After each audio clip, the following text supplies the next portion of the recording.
I think. Hello. I thought I muted myself, but I haven't. Haha. Hello everybody. Please let me know if you can see and hear me because I haven't set up this since being here. So hopefully you can hear me through my mic. Hopefully you can see me through my camera. Hopefully you can all,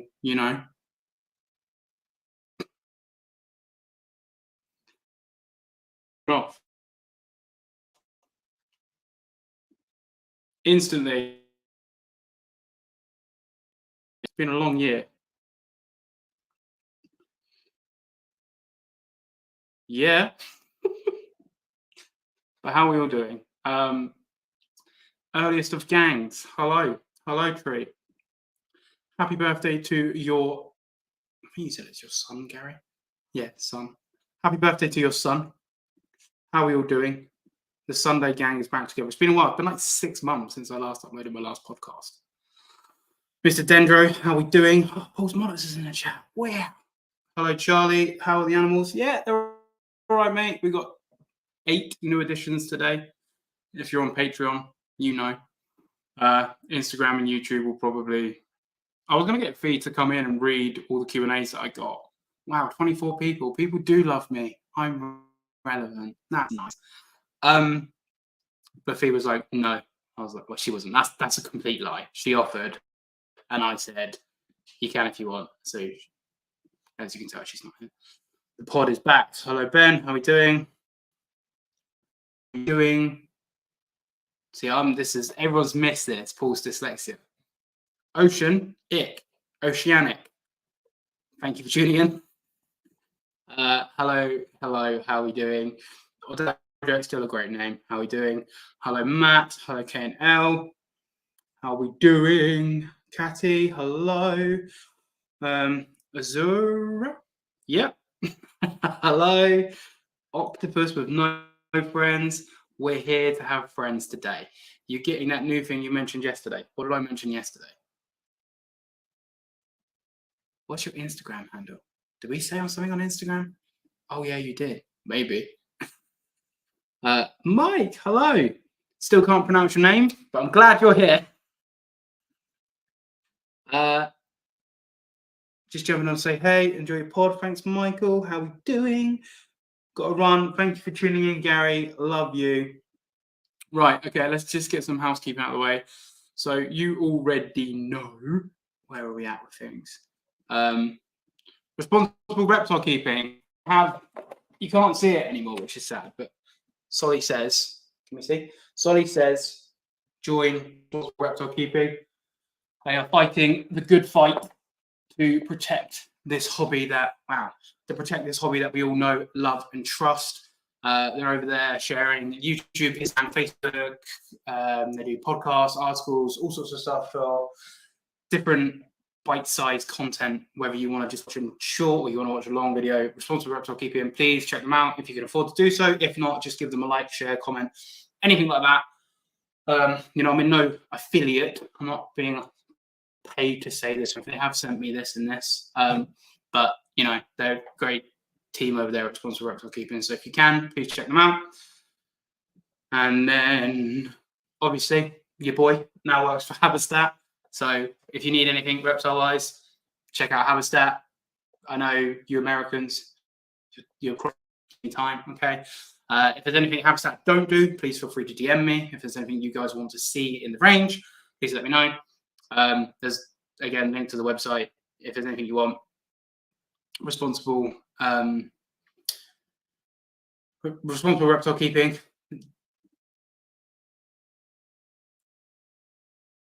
Oh, okay, gang. They do really good each other. Yeah, what the reptiles want to need. Terrariums are pretty swish. Blacked out sides is standard.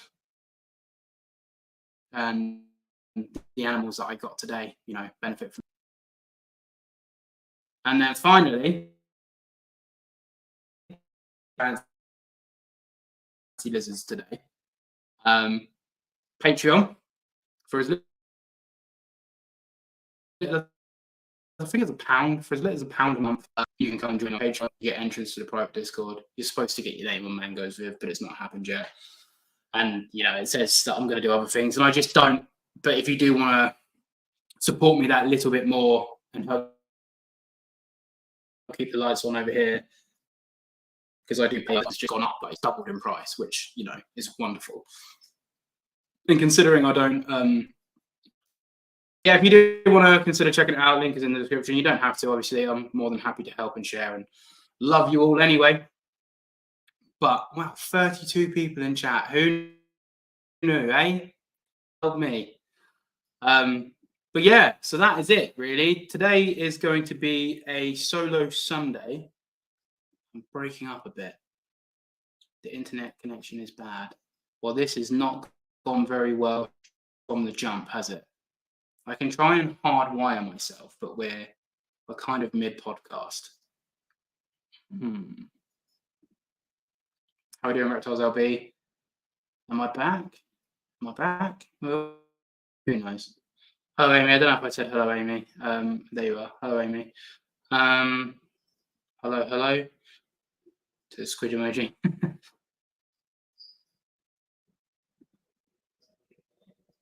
Let me hardwire now. Bear with me, everybody. Let me hardwire and see if it makes a difference, because I can plug in now and see if it'll fix it. I have 5 okay on Wi-Fi because it's for God's sake. Honestly, come back on the podcast and this is what happens. Is it really bad?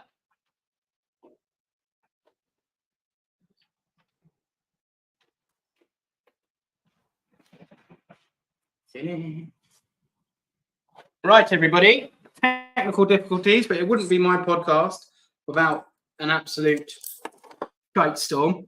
So I'm going to connect to hardwired internet now. I'm going to turn my Wi-Fi off on my laptop. And if I lose you, we're going to start the podcast again. Who's turning 03? See, on my screen, it's flipped. So it says 30 on my screen. Yeah, I'm about to cut my Wi-Fi. If I die, then we'll start the podcast again. And if not, we all enjoyed it while it lasted.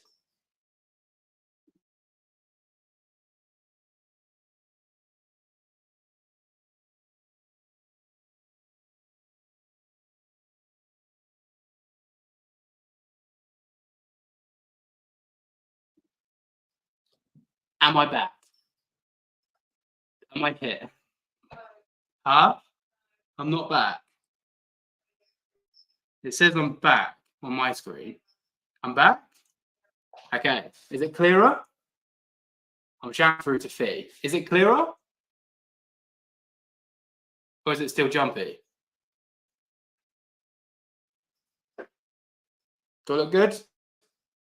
It's better? All right. Anyway, welcome to the podcast. Away from me. Well, Tree. That's because you're my favourite. Clearer, a lot better, Perfect. Okay, connection sounds better to me. Love you all. Perfect. That's better. Nice. It's also really hot in here. It's currently 29 degrees. And for you Americans, I think that's like 86 in my reptile room. And then, yeah, this is supposed to be 30, but my camera's flipped. So on my screen, it says 30. I turned 30 2 days ago, everybody. So happy birthday to Paul. But yeah, I got a few Q&As looking amazing. Oh, I'm not feeling it. I've eaten a lot of rubbish and I'm the heaviest I've ever been. I'm very hot and sweaty, but thank you. So I've got a few questions from you guys, and then we're going to kind of just go through those questions. If there's any other questions, please feel free. I'm just going to address the elephant in the room now. I don't know how often I'm going to upload. The podcast I'm hoping to do at least twice a month. So every other Sunday, I'm not even going to say that. I'm hoping at least 2 Sundays, whether they'll be back to back or whether they'll be one at the start, one at the end. But there's going to be two podcasts a month, and I'm hoping that there'll be guests. And the next one I want to do is a monitor dreams and check in with the boys. I don't know what's going on, but yeah. So the podcast is back, and as for YouTube, I'm working on a video right now. Some new additions I picked up today. I have 8 new lizards. not monitors, but I am picking up some new monitors really soon. So there'll be some content coming. There'll be a bit of a documentary. That's a lie. There'll be a bit of a documenting how these lizards get on, because they are quite hard to keep alive. And I'm going to be completely transparent with everyone. So if they pass, they pass. I'm going to let everybody know the nuance of wild caught. So I'm going to come back. I'm going to go through these comments now, answer some questions, and then if you guys aren't questioning, then I'll dip into the questions that I got on my phone, on Instagram. But yeah, so I'm going to go through. So I've seen Charlie has said a few times, you should get Pete Fultram on the pod, breeds all sorts of rare. Yeah, so Pete Fultram, obviously, you're a rep, then into HabiStat. No Pete. I've been speaking to Pete quite a lot since taking on the HabiStat job. Really, really nice guy, pioneer in the hobby. He was obviously on Chris's podcast, unofficial first episode. So Chris Applin is just like Varanus Vault, I think. Cool name. He's just done one with Robert Sprackland. He did that yesterday. Really good podcast. If anyone's interested, go and check that out. Varanus stuff. It was a really interesting conversation on taxonomy and the work that Robert's done. I'd like Robert, these new lizards that I've got are just running around right there. It's pretty cool. I'd like Robert to come onto mine. Pete, I don't know if Pete would come on. He did the one and done sort of thing with Chris. I'll definitely ask him. I think he's back soon, if not now. So I'd love to get Pete on. Again, a legend especially in the UK space. But it just depends if he wants to come on, to be honest. But yeah, I have no issues with obviously Pete. Fee, do we get to see a beautiful face today? And I think T replied, only if Paul needs me. Welcome, Lone Wolf. Oh, Lone Wolf. I thought she was referring to herself. Hello, Lone Wolf. Thank you for tuning in. Hi, everybody. Not been a fan super long, but I'm glad to catch pod live. Hope you're well. Also happy to play. Thank you very, very, very, very, very much, and welcome to the family. Right. How is my Gilleneye gang? So the Gilleneye are doing really well. Frustratingly, this year I haven't had much success. I had a clutch with each female, which is still really successful. I'm not knocking it, but last year I had 2 clutches from every female, 3 from one. So I had a lot of Gilleneye last year. This year I only had 10. We moved house and I lost 6 eggs in the house move, so I only hatched 4 Gilleneye this year. If people comment, if you can hear my dragon banging on the glasses, and we'll get the dragon out and you can sit on my shoulder. If you can't hear him, then don't worry. And I have 2 holdbacks, which are from a female that I let go. And they're looking a pair. I've just upgraded them into a tuber free terrarium. To be fair, I could spin the camera around and give you a little bit of a room tour, but I'm also not going to because I've set it up. But yeah, so they got upgraded yesterday. So they're now in their, what will potentially last them until they're adult, and then they'll probably go in with my adult trio because they aren't related to my trio, because the male and 2 females that I have didn't father or mother babies. So that's pretty cool that I've got 2.3 other than those being siblings related, which is pretty nice. I'm still enjoying Gilleneye. I have a pair of Kingorum here at the moment, which I've had some eggs from. They're actually pretty prolific. So hopefully in the next 3 months, I'll be hatching Kingorum for the first time. I highly doubt I'm going to let any go. But we are doing a breeding line with Matt. So they're Matt's Kings for transparency. So he might be letting his ones go because we've got an agreement on the babies, but I probably will keep mine because I'm quite enjoying the species actually. So yes. Have I got any new monitors since the podcast? Yeah. I got those. Got Fern, again, Matt's tree monitor, but tree monitor. I don't think I've done a podcast since Raven. I don't know, it's been a while. But in here, there's a new monitor. There's 2 new monitors. Again, Patreon. They'll eventually be available. How do you cope with electric UK? Ours is crazy with half the reptiles. Any tips? No.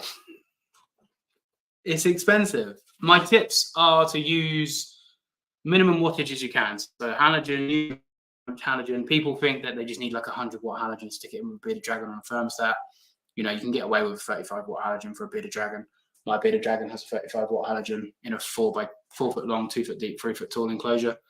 It's fine. It's just about how you set basking spots up correctly.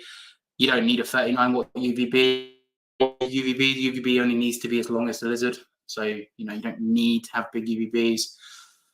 Stagger the lights, have the halogens come on first, then the UVB, then the LED, then the UVB, or invest in luminized because obviously it dims, so you do save energy. But no, it's ridiculously expensive and crippling, to be honest. But that's my best tips, to be honest. How we doing, Alex? Hope you're well, my friend. What you messaged me about, I don't know if I did get back to you, but I did do that, by the way. I've not heard back, but I did, so I did do that. Crippling, yeah. Full transparency. We are the electricity company of pennies. Peter's amazing. Help me breed my first bull snakes and hopefully pick me up with my first tree monster. It's definitely someone to speak to. If you're having any monster issues, yeah. Peter's again, like I say, a legend in the space. Don't mess with the hardware pool. I don't know what I've done. Crippling debt and reptile keeping go hand in hand, I think. Yeah, I mean, I had crippling debt before I had reptiles, but the two don't help. I just got a store at the weekend. Oh, cool. I've never worked with store. I would like to get some store. We have hardly any here in the UK, which is quite frustrating. But I would really like. Scandinavian Guanas works with stores, and he keeps telling me how great they are, and I really want them. And I think he's just hatched some actually. So maybe one day, if he can get CITES to get them over here, I'd love to get some off him. But no, is the answer. In short, I get that. Yeah, it's a hard life, especially when you're a Varanus keeper. When am I getting Kims again? Maybe. Depends if a friend of mine, he's got eggs. So if you want Kims in the UK, message me because he's on eggs. He's got a couple of Gilleneye left available. Might get some, might not. The offer's there, but I haven't got space here. So, especially now that I've just got 8 new lizards today. But we'll see, because I'm getting some more monitors soon, which kind of buying, kind of not, kind of trading. But, you'll find out. Would you recommend Tristus? I do miss having Tristus. Tristus are quite shy. Obviously, every monitor is an individual. Some are going to be quite bold, some are going to be shy. But for the most part, the species is quite shy. But with work, incredibly rewarding, inquisitive, real on-it monitor. And they're really good size. They're arguably the largest. Varanus Tristus orientalis is, Tristus are arguably the biggest Audatria in captivity. I know Glebal Palmer's floating around in certain places, but for the most part, common species. So if you want that sort of tree monitor size, Audatria, Tristus do fill that niche, and they are cool. Especially, I really like green and black animals, so a dark Tristus is pretty nice, and they look. And I think we're all trying to chase that parenti. Sorry to talk money. It's great advice. I mean, I'm more than happy to talk money. I don't care. I'm an open book. People that have followed me for a while know that there's no secrets on this channel. I can't think off the top of our head how much our electricity is, but it's like 400, I think. I don't know, because we've recently moved, so we're sorting out new tariffs and stuff. At the old place, it was like 350, 370, and then gas on top. Ridiculous. And I, like a twat, have lots and lots of lights in my enclosures. I wish I could just keep with a halogen like some people, but sadly I have to give UVB and LEDs. Any tips for building a way too big Viv? don't rush. Probably don't watch Rid the Reptiles 5-part series. Yeah, don't rush. Plan it out. Make sure you seal it well. Mango's enclosure, obviously, we had to completely dismantle because it didn't fit through doors when we moved house. And it took 4 grown men to physically pull the OSB off of off of the frame because I siliconed it so much, but all the wood was pristine condition and I soaked that enclosure. So my advice is don't rush, seal it well. And I think, I don't know money situations, but my advice would be if you've got the money, don't, like, if you've got to wait 3 or 4 months to finish it, save up, because obviously once you build it, it's done, and the chances are you won't revisit it because then the animal's in there and all this other stuff. So my advice is don't rush, do it right the first time around, seal it well, plan it out. That's my advice. Did the Tristus. Can you do more on scorpions, please? Yeah, I have 1, 2, 3, 4, 7 scorpions. I can do another video on scorpion, probably. I have a new webcam coming soon. A company reached out to me. They wanted to send me a webcam. So when I get it, but it comes with a macro lens, so I can do some super zoomed in shots on some scorpions. So when that turns up, we could probably tie the 2 in together. 31 in chat, like the video. No. Oh, she's my biggest fan. Want that tree monitor type, get team on. Peacock, Saffenbergi, yeah. Similis, Scalaris. Tristus are, they're arid, so as much as they're a tree monitor, they're not tropical. Peacocks over Timors. Someone who had both. I think the thing is with monitors, or any animal for that matter, if it's something you're interested in, you will enjoy it. Like, I always say to people, what do you want from an animal? Like, do you want something you can interact with? Do you want something you can handle? Do you want something that you've got to be able to... You have to look at what you want and then try and find an animal that fits that. Like, for example, mangroves don't fit my needs and wants. And outside of mango, I do sometimes get a bit frustrated that I never see my mangroves. But Solly's also a champion and he comes out and Tom feeds and, he's a legend. But the wild ones are a bit hit and miss. Whereas right now, I can see 3 of my tree monitors. So they're out. There's a tree monitor there, tree monitor there, and there's a tree monitor in here. So for me, seeing and observing stuff is my biggest want. And then interacting with it. It's obviously hard to interact with it, but when I interact with it, I tongue feed or it doesn't run away when you come into the room. So for me, that's kind of what I want. And things like Tristus, you start on a back foot for that. And where I'm quite busy with life, and then obviously I have a lot of animals, it's hard for me to spend a lot of time socializing one animal, which I just don't. So for me, shy animals don't really work. But for you, it could be, you could have, I don't know how many animals you do, I don't have. It looks like you've got an Underwoodysaurus. So, geckos are a bit low maintenance. If it's your only monitor and the only animal you're really dedicated to, no matter what you get, it's going to work out. Already thought about that. Well, then I can't help you. Then don't watch Ridler's videos. Make sure you use enough light as well. And heating a big enclosure can be tricky. It's all right for me because my room sits at sort of 28 degrees. So I don't have to heat the enclosures because my room is hot. Whereas if you have a cold house, you have to heat that space as well. I'm building an enclosure same size as mangoes for my carpet python. Any advice or what you would have done differently? I would have done double doors, but that's only because of mango. And I would have done live edge wood rather than lattice, but I'm also poor and I don't really care what they look like as long as they're functional and the animals can do everything they've evolved to do, climb, dig, swim, etc. I'm looking at it now whilst I'm thinking. So I'm pretty happy with Mango's build.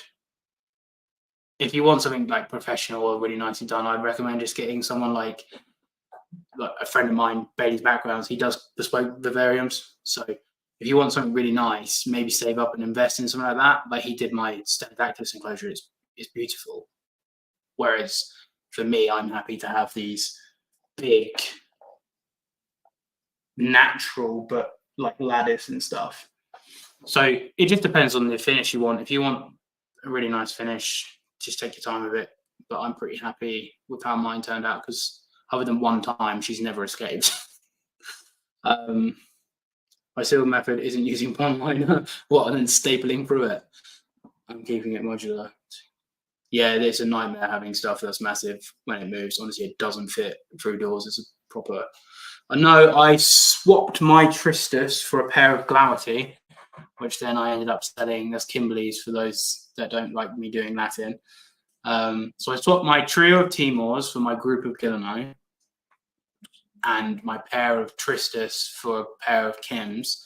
I ended up selling the pair of Kims to a friend, which turned out to be 2 females. And then the is 2 males, 2 females. It ended up being 1 male, 3 females. One of the females was a nightmare and attacked my other 2, so I sold her to a friend as well. They're the babies I held back. And now I have another male, which was given to me, and that male is yet to father any babies, but I'm going to winter the Gillini this year, split the male, and then introduce him back in spring, and hopefully I'll have another good season with the Gillini. But they all laid a club from my old male, who's now on breeding line elsewhere. Long time no see. I hope your weekend. I need to send you videos actually. I hope your weekend was filled with lots of wonderful reptiles, Mr. Rossligan Reptiles. Hope you're well, my friend. 3 monitors, 3 hours sleep. Long time no see, sexy. I've shaved the beard off though. I'm lacking now. I was hoping to get the mullet cut in, ready for this pod, but I've just been too busy. So my Australianness, I'm trying, but I'm failing. How are we doing, Jay? Hope we're doing. Oh, we caught up. I've caught up. Oh wow. Some with Daisy. So she wanted to watch. I've been pretty PG today, to be fair, which is good. 3 a.m. stream for us Aussies. I'm waiting for Friday to turn up. He did message me. He was like, "What time is 8 my time?" I was like, "I don't know." So, but I appreciate you all tuning in. I really knew how this was going to go because obviously it's been a long time since the last podcast I did was with and we did, I forget exactly, it was like 5 and a bit hours. I had a really good feedback on that podcast for people that actually listened to it because obviously that's a day's work that we podcasted for. The Joe Rogan of reptile podcasts. But we went into some good stuff. It was a really good podcast, but it's a nightmare to listen back to. I understand that. And my podcast kind of thrives live because it's like a more immersive, interactive thing. It's not necessarily it's not exactly a generic, whatever podcast. It's a bit different. But yeah, we'll go back on. There's a handle on that mug. Yeah, but I'm a man. The whole thing's like a man. What was it? Yeah, we'll run for a round 2 at some point. Maybe not a 5-hour round 2, but you never know. When was the last time? Last time that I podcasted. I don't know. Let's have a look. If that's what you mean, I don't know. It was a while ago because I podcasted, moved house, and we didn't have internet here for like 2 months. And then, to be completely 100% frank, I'm not going to go into it too much because I can't be bothered to upset myself. We've had quite a few losses family-wise in the family. We've had some family death. Obviously, one of which being my granddad, and to be completely 100% honest, it really has messed with me. So I just couldn't be bothered to do YouTube. I'm back now for now. Right, let's see. So the last podcast I did was what date? 29th of April, 2024 was the last podcast I did. So May, June, July, August. Yeah, months. Mad. But yeah, so I had a bit of a break. I quite enjoyed my break. I think I've uploaded like 3 YouTube videos since being here. And the YouTuber video I uploaded on Friday which was a nothingness video, just a little come to this podcast, and 30 odd of the short videos, just like, because when I started YouTube, I was doing, see, for me, I see this stuff every day. I still love it, but you lot, hopefully, like me and like my animals, probably more my animals than me, but point still stands. So you can sort of see what I'm doing in the reptile room. I just haven't done that here, obviously. And maybe I'll bring it back. I'm going to do a reptile room at some point. 1, views, and 2, I am planning on changing the room again soon when I have a little bit more money, because I just spent a bunch today. So the room will change again. So I do want to kind of, we're really hoping that we're going to be here for, for a good substantial amount of time. We got kicked out of our last place because the landlord decided to sell the house. So nothing we did, and they just wanted to sell the house. And we were like, oh, it's been a bit of a rubbish year. Flabbies are sick, so nice. I'm looking forward to them here in the UK. There's a mug.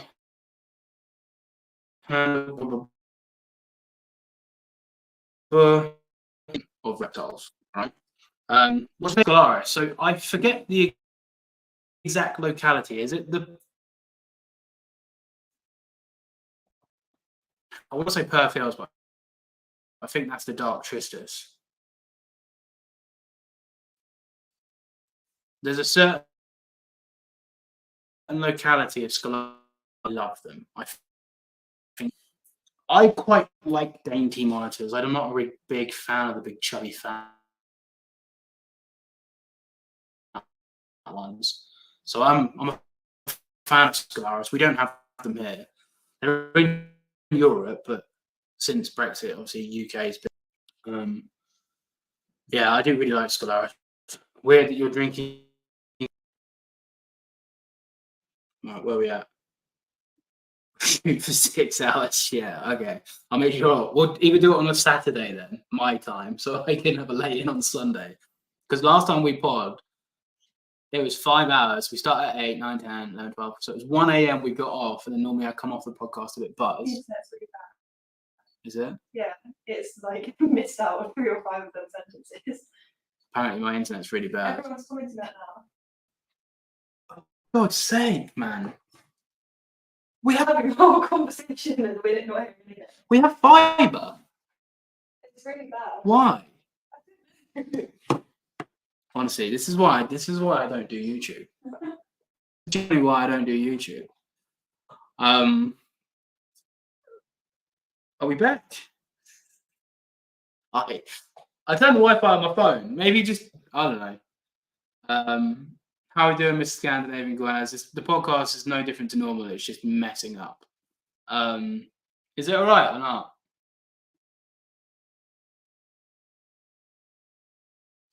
Who knows? Who knows? I'm just going to keep going. I can't see the bottom of the chat because obviously I'm catching up with all the comments.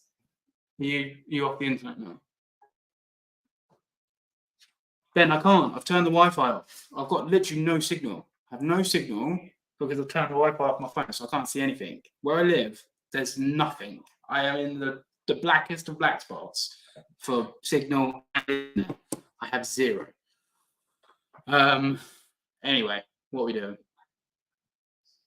I remember that I was tuned in at the time, but I myself can't recall when it was.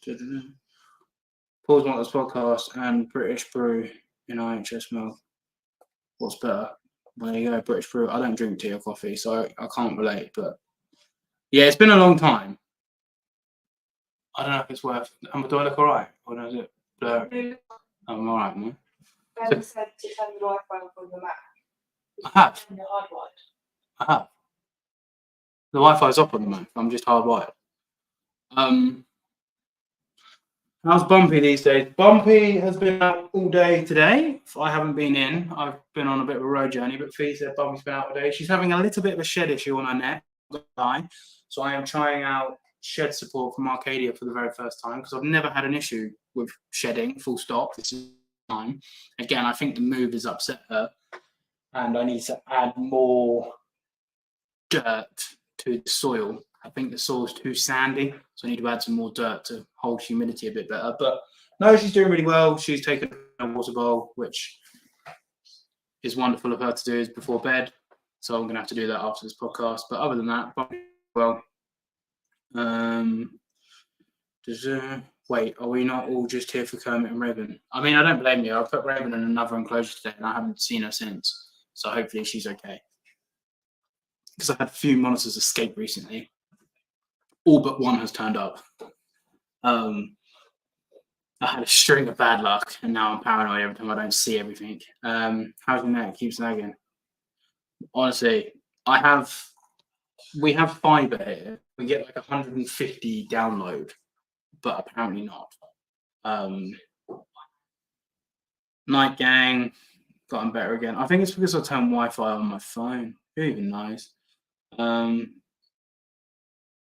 where are we at? Where are we at?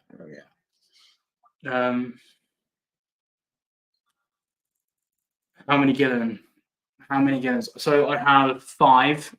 I have 6. I have 3 males, 3 females, but I have 5 here. My males on breeding loan, and I have 4 babies up there. But all 4 babies are sold, and they go this weekend. So I'll be no baby Gillen after this weekend. Thanks for tuning in, Charlie. No stress. Yeah, so I think because I had the Wi-Fi on my phone, it upset it. Even though, again, we have fiber, but. Glad to hear Bumpy's doing well. Thanks for update. Yeah, I don't really post anymore. That's the problem. Right. Okay. Let's go to the questions then on the Q&A. If there's any other questions or anything anyone wants to talk about, drop it in the chat now. I'll keep up with all of you, and then hopefully the next podcast we can arrange a guest for. Because as much as I love waffling to myself on the internet, and I'm assuming people don't mind it. It is better to pick a guest's brain. And we are going to have we're going to arrange a round 2 of Mr. Scandinavian Guanas and just do flabby talk. So I got love heart. Appreciate it. I got a let's go. Appreciate it. What's one thing you want those getting into monitors or interested in monitors to know? Good question. Very good question. One thing. Monitors aren't as wonderful as social media makes them out to be. Sometimes they're shy, sometimes they're defensive, sometimes they're very, very flighty, sometimes they are sleeping. Like, it's very easy to look at a little snapshot on social media and be like, wow, this is for me. So I think make sure you know what you're getting into when you get piranhas, because they do require a lot more time, money, and attention than other species. And you're putting all that extra time, money, and attention into something that you might not even enjoy because it's always hiding.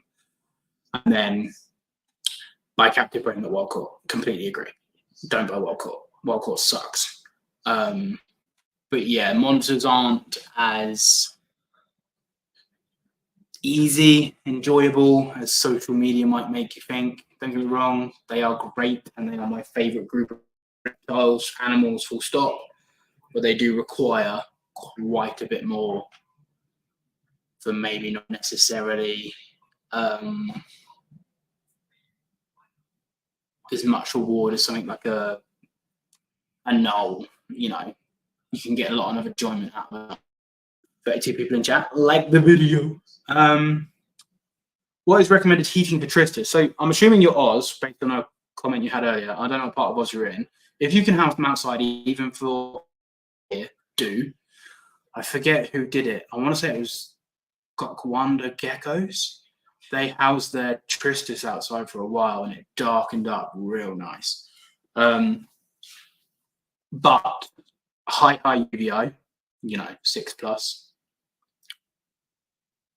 an intense basking spot, surface temperatures are a bit, the halogen's going to produce the same amount of energy from the second it comes up, goes off. So basking temperatures are a bit, but you're talking sort of 60 degrees. They want it hot, and then a lot of light, because where tristis are, you'll know better than me being an Aussie, but it's very, very, very bright. So 2 or 3 LEDs, a 2 foot, 12-14% UVB, probably 2 lower wattage halogens to spread the heat across the bigger back of a tristis. I love, even Kermit here, I don't think you can see it, but Kermit here has 2 halogens because, I don't like an isolated spot on their back. And then don't forget as well, tristis are very, if I'm not mistaken, the most widespread monitor in Australia. So, they're going to be dealing with temperature and humidity fluctuations like quite substantially. So you want to make sure they get cold at night. Make sure you give them a good dry, wet season, however you want to do it. Just make sure you season them. Don't just keep them hot and dry throughout the whole year. There you go. There's a few people keeping tristis really well. So tristis I can point you in the direction of some people, Scandinavian iguanas being one. Luke Beach's Scaly Beast, he used to have tristis, do some videos on tristis. What's his name? Oh my God, there's a guy with a massive enclosure. I talked to him, I forgot his name, but there's another guy that has tristis. He's doing it really, really well. So there are people that do tristis well that you can sort of speak about, and two, but they are very active. They're arboreal, terrestrial, so you're going to need a big enclosure to really get out of tristis. Right. What's your opinion on super dwarf and dwarf retics? I don't really have an opinion on them. Super dwarfs are cool because they look like retics. I mean, a retic is a very good-looking snake. Super dwarfs are cool because they're tiny. They generally are. Like a true super dwarf is tiny. I'm not a massive fan of the whole crossing mainlands to super dwarfs to try and get genetics into them. I'm not. Yeah. What's my opinion? Snakes are rubbish in comparison to monitors. Why are we talking about them? I'm indifferent. I had a retic back in the day. It was a dwarf, but I'm not really into snakes anymore. Lizards are much better. So I don't really have an opinion. I'd much rather see super dwarfs in captivity over mainland. Other than that, I'm not fast. Sorry, I was off feeding snakes. I did not get to the IHS show today. I'm probably going to be going to if it's still going next year, I'll probably be there as HabiStat, but I turned 30 and have my son this weekend. So we're just going to skip past this comment. What personality piece horn I have? I've never kept Panoptes. Again, we're just gonna skip over that. I've never kept Panoptes, but again, I believe they are one of the widest roaming monitors. They travel the most ground in a day. So they're a lot of space. I see that they can become incredibly defensive, but they're also very, very, very smart and adaptable to change and incredibly food motivated. Will Exotic has, I don't know if it's Panoptes. It probably is Horneye, to be completely honest. It's probably not Panoptes. He's got Blue, which is like a 4-foot male Argus. He's pretty good, to be fair. And I think his name's Jim Miller. I've never spoken to Jim, but he's a guy in America that breeds them. He obviously knows a bit if he's successfully bred them. They're a cool looking lizard. They're just not too big. And that's why everyone wants Flavies instead, because they're just dwarf Panoptes. So, yeah, I think they're good personality-wise, but I think that they need way too much. So I think you're probably better off getting off Labby. He keeps getting rid of them, so he's not contradicting himself that much. We'll just skip over that comment. So I have a pair of snakes, everybody, right? YouTube does, Patreon do, Instagram doesn't, because I've not posted them. Because to be completely 100% honest, I don't know if I'm going to keep them, because I get snakes and then I'm like, these are cool. So I like snakes, but in comparison to lizards, for me, snakes are boring. So I get snakes and I'm like, these are really cool. And then they don't do a lot in comparison to my lizards. And obviously it's really hard to compare a snake to a monitor, and that's unfair on the snake because they're different animals. I understand that. But my granddad died and I was sad, so I brought some snakes, and it was one thing to do. Don't impulse buy animals. Now I don't want them. They're cool. I don't know, I don't do anything with them. Not that I have to, but yeah, I don't know. The UVB went, so I need to buy a new UVB. And now it's like another thing. It's like, oh, I need to have more lights, you know. And yeah, anyway. If you want to see cool snakes, there's your channel. Balls Monitors doesn't do snakes. Poor Gordon. No, it's not Gordon. Gordon's OG. I've had snakes my whole life. Like, even as a kid, when I wasn't allowed reptiles, I had a corn snake. You know, here's a sexy little picture of young me with a pine snake. You know, I like snakes. They're just not monitors, all right? Anyway, everyone leave me alone. This is my goddamn show.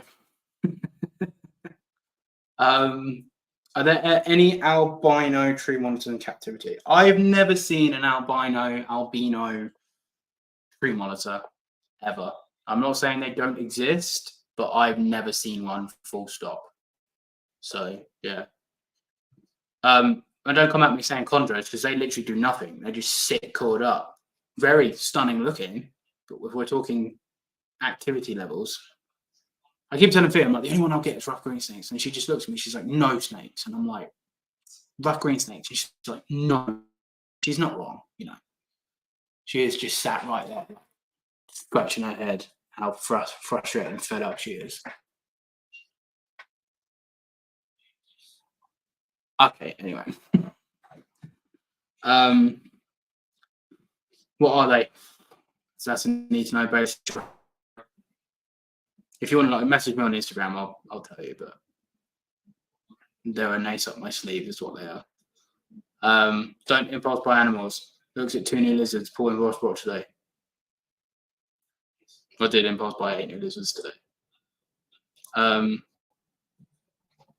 Moving on.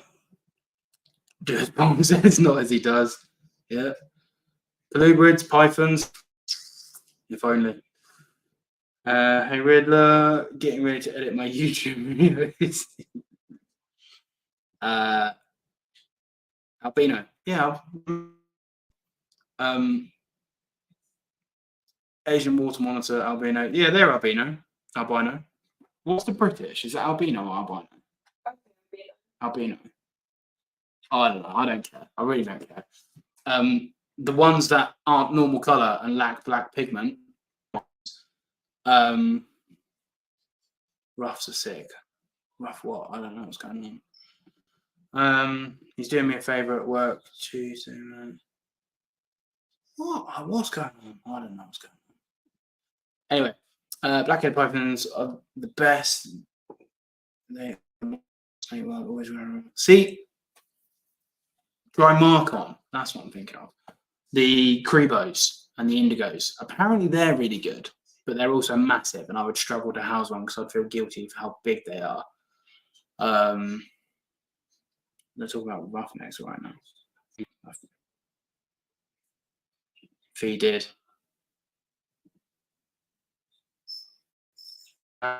Binary. No, he's lost me. He's lost me. I'm illiterate and dyslexic, so this just isn't going to go for anybody involved. Where we at? But then you don't want a snake with attitude. I don't really want snakes, to be honest. Someone's interested in a albino. What did I say? You asked if it was albino or albino. What did you say it was? Albino. What did I say? Albino. Well, you said it twice. Honestly, this podcast, why do people even tune in?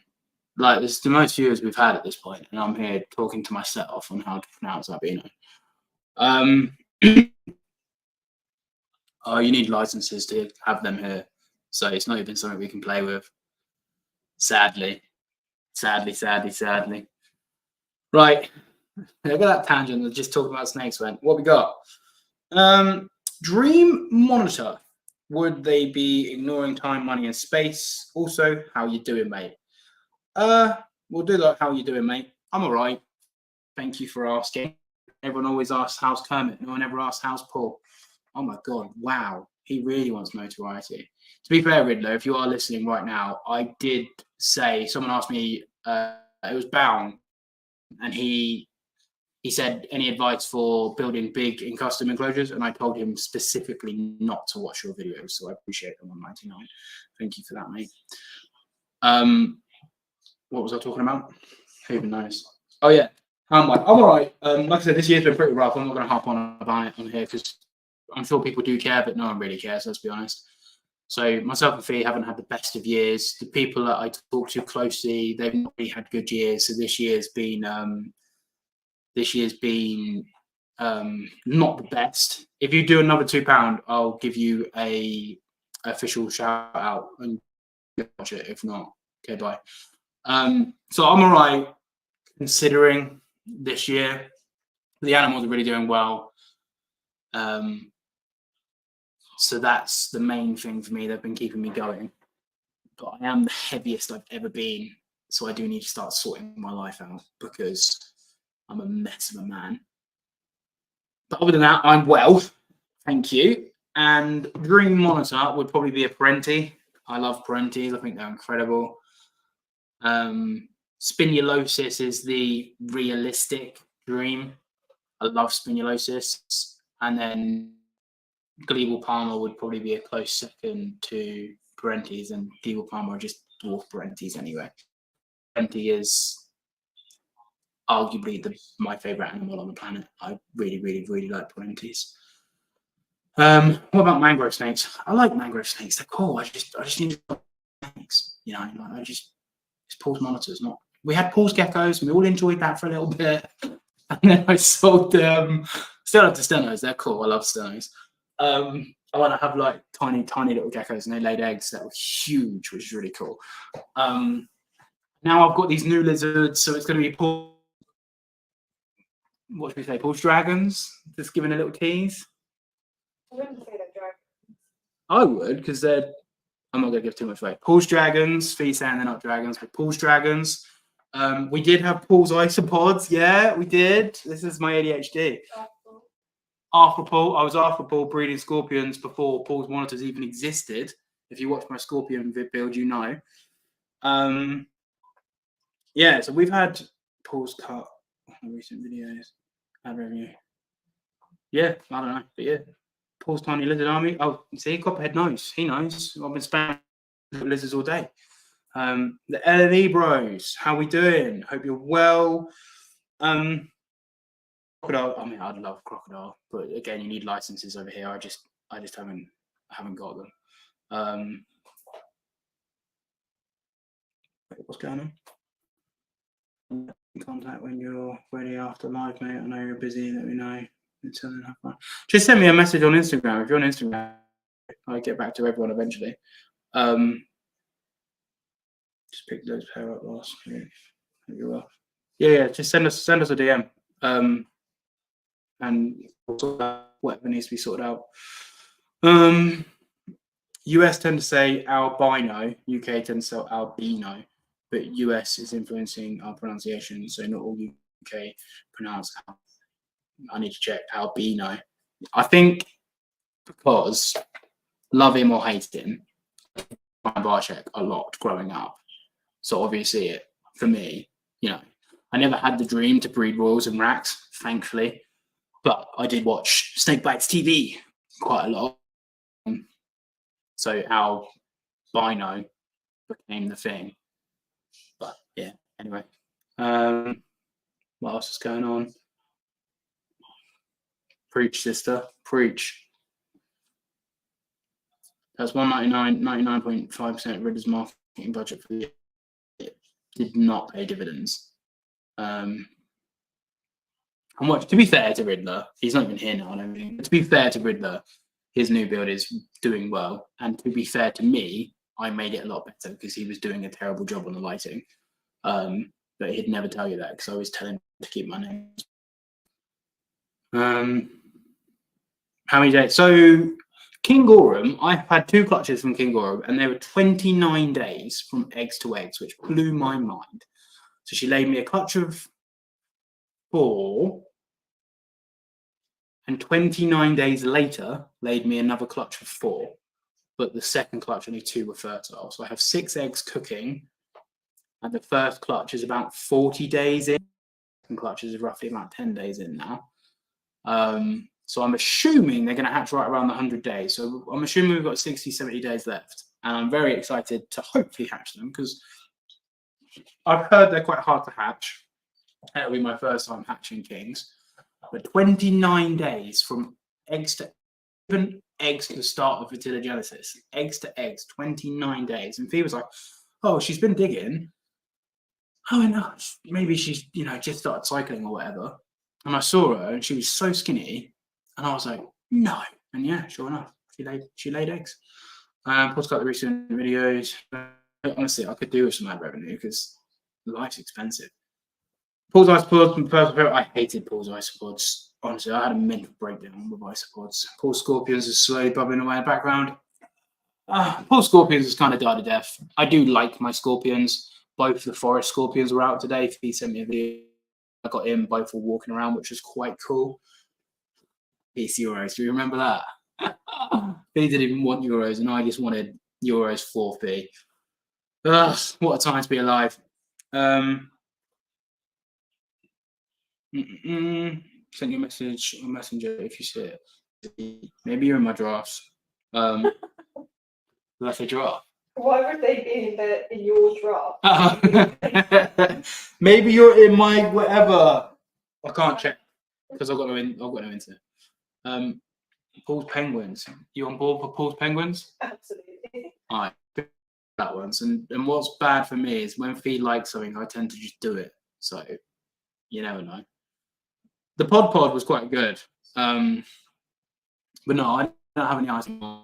They're a waste of goddamn money.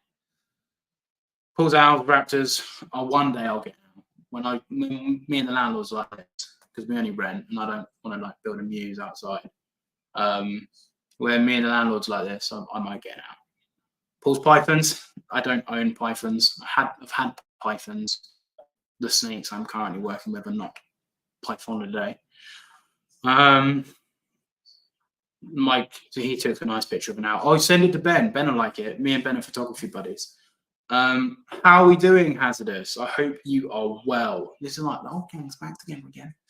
We all here for this. We're all glad that Sunday evenings are back to being the Captive Raptors podcast. This year has been rough. How are the baby mangroves? So I have one, Justin here, who was swimming. He is leaving me this month. And then Solly is in this. Hang on, let me do this. Bear with me, ladies and gents. Okay, that didn't make it any better, really, did it? Solly is in here. Solly is doing really well. Solly is tongue feeding like him. He's quite a quirky little monitor, actually. We do like little Solomon. He's getting big as well. He's massive. He's 9 months old in days, which is crazy. But yeah, I am. Solomon is everything that I ever hoped and dreamed for from a mangrove. My female Aki is in our laybox ATM. Let's hope she's not just trying to hydrate her toes, Dave, and let's hope that she's eggs.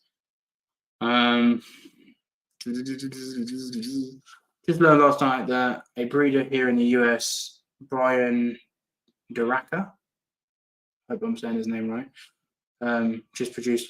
Oh, I did see that. Yeah, he produced him a while ago. I think it was like a month or so. I'd like to get him on here. It was very cool. The baby Durianus is stunning. But yeah, fair play to him. Congrats to him. It was a lot of work. Paul, I don't like animals that aren't active. By scorpions. Scorpions are very active at night. They're always out. There was one that was on the lid, and I took the lid off, and it was right there. And I was like, oh, because there's one that I probably don't want to get stung by. It's not a lot of scorpions. You know, scorpions, but no, you're not wrong. I do want the people that haven't seen Cophead's latest vlog, go and check it out. There was a slug, and it was one of the coolest things I ever did see. So go and check that out. Watched that video this morning. That's cool day for those bootails. So Squid made a break for freedom. Squid was watching what's the Shawshank Redemption, and we found him on our curtains and our bloody monitors. Kada got out as well. Kada went AWOL for, what was it, 24 hours roughly? Kada was gone. Yeah. Kada was gone. We found her in this. You can't see it. There's a gap just here. We found her there the next day. I took the next day off work, and there she was. And then the new monitors, 2 of them escaped. I had 3. 2 escaped. Not here. They were elsewhere. They were at a different place. 2 escaped. We found 1. There's still 1 MIA. I've had real bad luck with monitors lately. Kada, kind of my fault. Squid, definitely my fault. These ones here, complete sheer bad luck. But yeah, you should get barking geckos. Yeah, I do like barking geckos, but Paul's geckos is dead and buried now. A friend of mine breeds Strophoros. If anyone wants any Strophoros, because he produces some real nice ones, and he keeps tempting me, and I love Strophoros. I just haven't got space. Maybe one day. What's your dream species you'd love to work with and breed? Whoa, I think Prasinus. I've wanted green for years, like since I was 7. And I'm, big 3-0 now. Hopefully I'll be putting Fern, the female that myself and Matt got, in with Kermit in January, all being well. And hopefully next year I'll be producing green trees for the very first time. I think that would be incredible. This new species that I just got, there's only not even a handful of people in the world or in the Western world that have bred them. So if I could breed those, that'd be very, very, very, very, very cool. Achieving what I have with mangroves as well, I'm very, very proud of that. But these green trees are something I've dreamed of having for a very long time. And now I'm in the opportunity to be able to breed them next year. I'm very grateful for that. But also Raven, my black tree, she's slowly becoming my favourite, but don't tell anybody that. Nice one. I missed my first clutch of full dragon eggs a few years ago. I think you're talking to Dave. What's the current plan for your Indicus? Nothing really. Mango's retired. I have 2 more eggs in the incubator from Mango.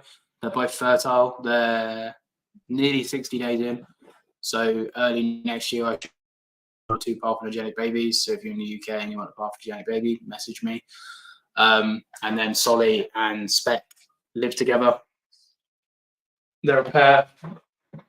And I would like to try and breed those. But I think I'll just have the 3. It'll be Mango and then the pair, and that'll be it. I have another pair at a friend's place, but they're his. He's keeping them and doing what he wants with them. And if he ever does want to get rid of them, I'll probably sell the pair. I won't keep them. But Mango and Solly will never go anywhere. And I don't really want to breed Solly to Mango. I'd do it once to see the whole island hopping theme, to be parthenogenetic baby repopulating the island effectively, to mum, just because that's kind of cool. But I have a female here, so yeah, I'll just breed to the female. My bearded dragon's trying to escape again. David read the comments for UK. Yeah, mangrove slugs. I was just doing a little teaser, letting people know what they were, so they don't have to go and watch it. But they were very cool, very cool. I want to try and produce blacks when time comes. Blacks are very, very cool.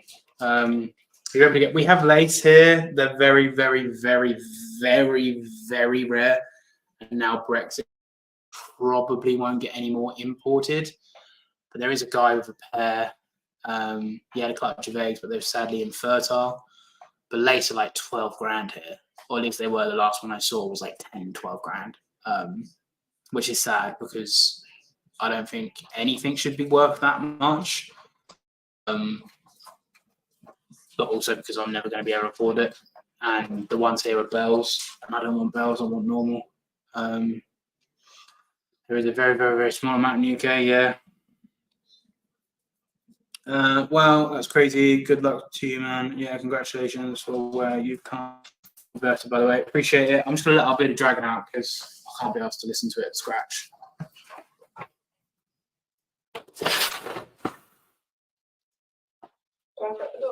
Yeah, you can do, yeah. Okay, we have a free-range bearded dragon, everybody. Hi, Paul. I spoke to you at the Capital Invert show at the Cricket Man stand. We spoke about treatment. I remember. How are you doing, my friend? Hope you're well. I hope your reptile endeavors are leading to how you wanted them. It's perfect. The parko origins of Great Britain Island populated. Yeah, exactly. Imagine if they could live outside and I would just I think he got his arm through the hole of the glass. I thought he was going to break his arm just then. And we were about to have like emergency vet SOS for my bloody bearded dragon. Yeah, imagine if mangroves could live outside. I could populate the world. Well, not the world because they'd be island locked, but you know, the mangroves produced by Paul's monsters. Would you ever get into pilbarensis? I've had pilbara, only a male. I love pilbara. I think pilbara are stunning. They aren't really here. If and when they become available, he's eating the broom. Our broom has a green handle, and our bearded dragon is trying to eat it. Do you want to get him a little bit of salad? Yeah, of course. So yeah, if and when they become available, I'll be getting some. You know, they're kind of burgundy, even though they're red, and my favorite color is burgundy. But I keep having a dream that I would just keep green and black animals. That'd be pretty cool, but probably not. Ladies go for $300 and I was mad. Yeah, it depends what part of Australia you're in. You can keep them outside, it's wonderful. But they're a big lizard. You know, they're a big lizard. Need to go laws. I keep telling Fries I'm gonna go sleep on his floor. I also want to produce different green cars, not designer stuff. Yeah, that all goes over my head. Where you going? You know, I don't know, behind back. He's eating the crickets now. Let me see this beardy. Good, thank you. They are. I just got a red Aki today. What some bad things to look for? I'm not saying you didn't get a red Aki, but the instant thing that comes into my head, because I know the UK is a lot of people sell yellow Akis as red Akis. The amount of people I get messaging me going, I just got this red Aki and it's a yellow Aki. And if you've paid 150, 180 or below, that's fine because yellow Akis are anywhere between 90 and 150-ish quid. But if you get red Aki price and it's yellow, I always feel really bad for those people because my Akis that I produce are very red. Let me see if I can grab one because there's one right there. So hang on.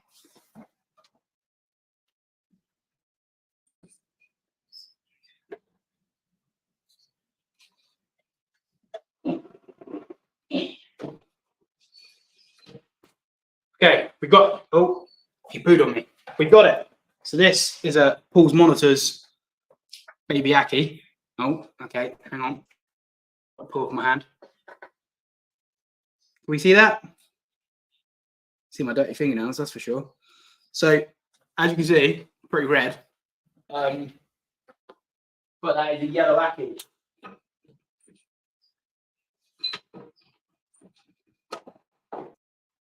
So a lot of people in the UK end up getting stung by that. Ackies will lose their toes humid enough. They need a decent humid microclimate. Deep soil, dig boxes, maybe spray them down because they will lose their toes. Ackies are pretty bomb-proof, so feel free to send me a picture on Instagram. I can help you out. If you're worried, you might not be. At the end of the day, if you're happy with your animal, then great. And I think right now, taxonomically, red and yellow are the same species. It depends if you want to get into that sort of stuff. For the most part, just make sure you mist them down.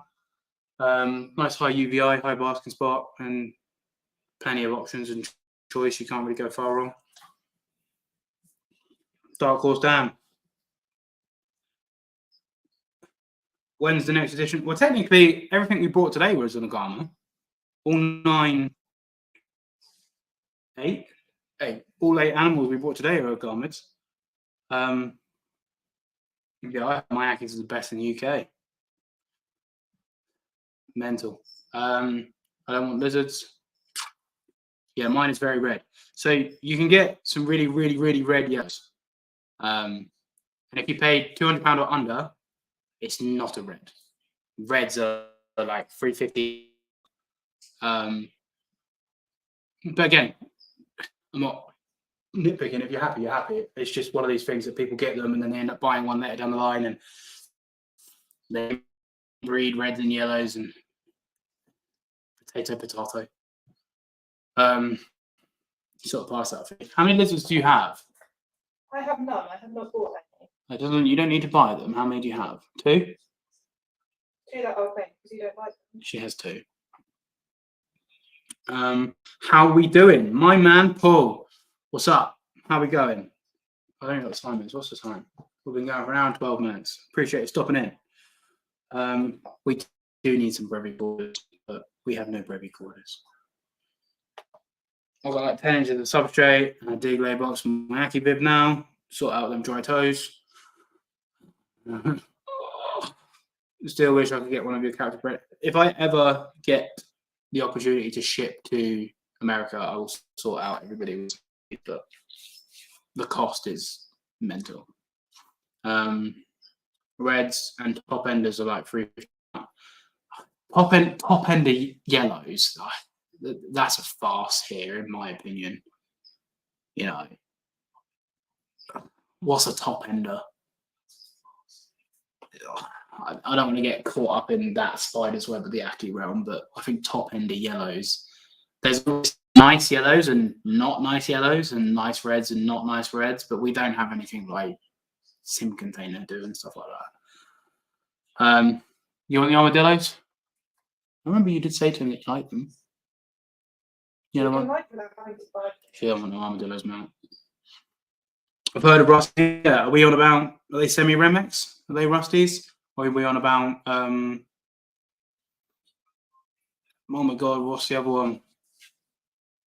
It begins with P. I'm forgetting it now. But no, I know Rusties. Rusties are cool. You want more tortoises? We've had this discussion. Fee wants a dog. That's what Fee wants. No, I don't want a dog. Oh, Fee doesn't want anything, apparently. Do you want anything? Not right now. She doesn't want anything. Does UK have any Borneo earless ones? Because I know the US just got some imported. So Peter Fulsham has a group. He has eggs every year. And there's a couple of other people that have Borneos. They're like uncommon. If you know where to look. Where's he gone? What's he eating? Oh, the dragon's tracing fruit flies. If you know where to look, you can find them. That's for sure. I'm sure they are a few, not many though. I've not seen one. I'm not saying they don't exist at all, but I've not seen one true top end yellow Ackie in the UK. I've seen really nice yellows, but I don't. Again, opinions. I'm entitled to mine. Everyone's entitled to their own. I've not seen true top end Ackies here. Obviously, people will say that there are.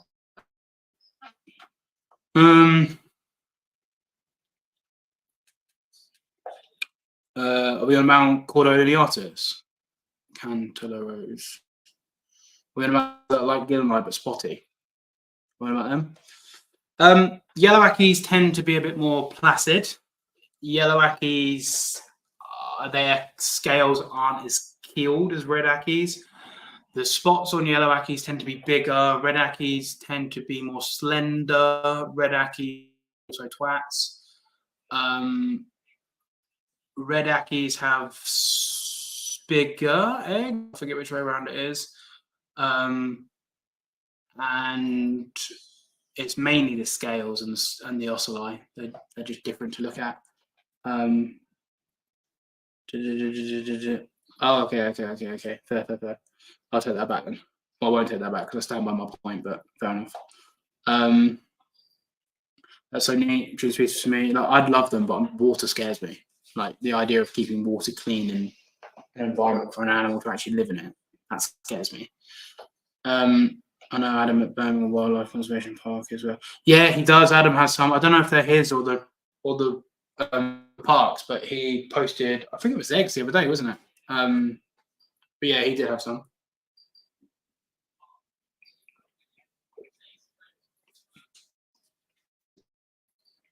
Given the opportunity to get true red Ackies from a known line, nah, red Ackies don't do it for me. I have a pair of Ackies, obviously Mac and Sven. I love them both. They're incredibly great. Both really friendly, really active. I love my pair of Ackies and they'll be with me, touch wood, all being well until they die. I don't know if I will have Ackies after that because hopefully I'll still have my Ackies for like 15, 20 years and I'll be 45, 50 and I might be onto other things, depending where I am. If I have a big facility, I'll keep Ackies. Kept a baby back from them this year, which I hope is a female. And Jesus Christ, I have 3 because I have Laszlo that I forget and neglect. Red Ackies. 1, because everyone I speak to say that they're not very nice. The only reason I have Ackies is because they are sociable. They're one of the only animals I can take out to actually give to people to play with. My Gill and I aren't too bad, but they can be flighty. And my male King Gorham's not too bad, but again, can be flighty. Even our bearded dragon, who's just here, even our bearded dragon, he's got a beard full of salad right now. Even our bearded dragon's not the most friendly lizard in the world. So the only animals I actually have that I can give to people are my Ackies. So reds kind of defeat the object because they're not very friendly. I had a lot of Audacia. What's he found? A fly? Well, we've got an old-fashioned Mexican stand up here. Is that a fly? That was like pretty I think he's found himself a fly. He's poised at a fly. I'd rather, there's a lot of Audacia. Yeah. Good for him. There's a lot of Audacia I'd rather over true reds. Where were we? Do you rate frogs? Frogs are cool. I've had frogs in the past. I have a Pac-Man frog at the minute. I have no real interest to keep frogs. I really like newts and salamanders, and I would like to keep the Chinese crocodile. I think it's Chinese crocodile salamander, but the ones with the orange head, the crocodile salamander. I think that maybe I'm thinking of Chinosaurus at the same time, but the crocodile salamanders with the orange heads, I really, really like those. And I really like axolotls as well. The frogs are really cool. I just don't think I'd ever own them because, again, they don't do a lot in comparison. Dart frogs are a bit different, but when dart frogs call, dart frogs at work. We've got a lot of frogs at work as well, actually. We've got quite a few species of frogs at work. But when dart frogs call, it like breaks my brain. So I'm in the middle of thinking about something. As you probably all notice, I'm quite ADHD. And when the dart frogs call, my brain just goes silent. It was like horrible. So I don't think I could ever. You say they don't get axolotls. Is that because they're really hard to look after, and if the water parameters aren't right and they need it cold? But the one at work, he's pretty hardy. I reckon I could look after him. Right, where else are we at? I'd get Pilbara over a red Aki. I think I wouldn't replace my pair to get my Akis, but I think if I could start again, if I had to pick, I'd probably pick Pilbara over Akis. Frogs suck. This is a man that used to have, was it like nothing but frogs? My Akis are demon lizards. That's because your Akis have short man syndrome. Dragon is friendly. You take that back. Featuring dragon all by herself. I need to send you some pictures of my alpines. Yeah, they're cool.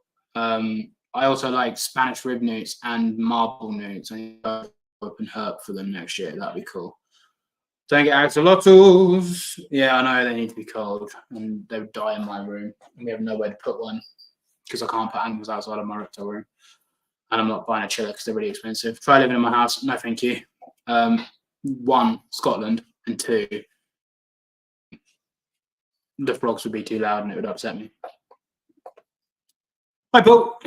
Would you consider adding Varanus jobarensis or Varanus Affenbergi to your collection? Why don't we see more gold-spotted tree monitors in captivity as Macraei, Virids? So I had jobarensis, toad, source object. I sold toad before we moved because I only had space for either Indicus or jobarensis, and I picked Indicus over jobarensis. So toad has gone to Alan Woods over at Mostly Monitor Mad, and he's got quite a few jobarensis, and he's trying his best to keep them. And I didn't want to keep toad as a wild animal, just as a pet, as much as I loved her. I thought it would be better for her sacrifice to come into captivity to actually have the chance to breed. As to Affenbergi, who says I don't have them. And as regards to the gold spots, I just think people haven't bred them. Quotas are really, really low. What's wrong with Scotland? Right, I'm sorry to flip. This is what's wrong with Joby. It's another word for poo. I've rest my case. The quota is really, really low for them. So getting them here is hard and expensive. And then the problem is if they don't go to experienced keepers and breeders, then they don't get bred, and these animals just become pets. And eventually they'll be around. Eventually there'll be a lot, but it's the same as, blue trees. They weren't really available, and now they are. So it's just a case of time. That's all. Yeah, Heath monitors. Heath monitors are really cool. I'd love a Heath monitor, actually. They're like a mini lace. They're pretty cool. I did tell them about the breakdown, but yeah, it's not for me. I like Lacertids. Lacertids are really cool. Lacertid, I forget what they are. Short-nosed rock lizards. The ones that Sky, how the scales just got. Those dark Grand Canary ones. Honestly, they're amazing. I prefer Varanids, but Lacertids are a very cool little group of lizard.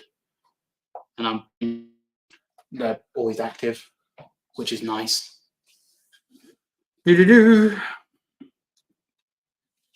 Used to work with axolotls. They aren't too bad, but the water parameters are a pain. Sometimes, and we had to take one to the vet, and not many vets. Yeah, but aren't they like one of those things that you could just cut something off if it's wrong with them and it'll just grow back? Obviously, I'm joking, even though that's kind of the truth. Local wordsmith, yeah, I'm really not. I'm saying that I'm too bad at articulating stuff. I'm just illiterate. There's a monitor that resembles a Goth Aki. It's black and grey and white believe. Does anyone happen to Varanus similis? I don't know the common name of it, but Dave Kaufman coined them Goth Akis at Mike Stefani's place. and that's Varanus similis. I would love Varanus similis, but we don't have them here in the UK yet. Right, let's see what else other people were saying. We've got no questions. Just miss you, brother. Oh, much love. Celebrating emoji. Hey, Paul, can you talk a little bit more about Kimberley monitors and how to socialize them? Thanks. I thought spotted tree monitor was Scalaris, but that's the problem with common names. So, Clarity, socializing. Socializing monitors is much the same. The more you put in, the more you get out. Every monitor unique individual. Every monitor will have its own personality, whether that be naturally bold, naturally shy, naturally inquisitive, naturally flighty. It doesn't matter. Everyone. The more you put in, the more you'll get out. Don't rush anything. Enjoy them for what they are. These animals are going to hopefully live 20 plus years. So if it takes a year or two to get them to love you, that's a blip in our lifespan, and it's still really not a long, still not really a long time in their lifespan. So just be patient with them, but be present. Show up every day, be in the enclosure every day, be around the enclosure every day, hand mist, tongue feed, and just try and be there for when these animals are active. I have my lights 11 or 10:30 till 10:30, I forget. So in about an hour's time, I'm going to go into the dark.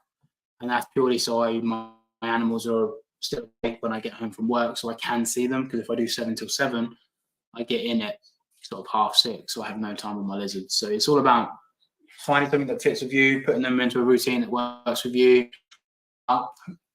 working with them, and just continuing. Like when I had the baby Kims, which sadly I had to move on, but I could stroke them on the chin. They were doing really, really well, like really, really well.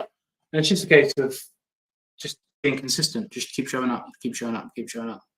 So Chris has worked with similar to Indo. Yeah, Chris has been quite successful with them in Indo. Spot tune, I think one of my Scalaris. I'm also time. I think I was gonna say they do go. Kada, she's calming down again now, but Kada had like 6 months where she's just been on it, and I'm like, whoa.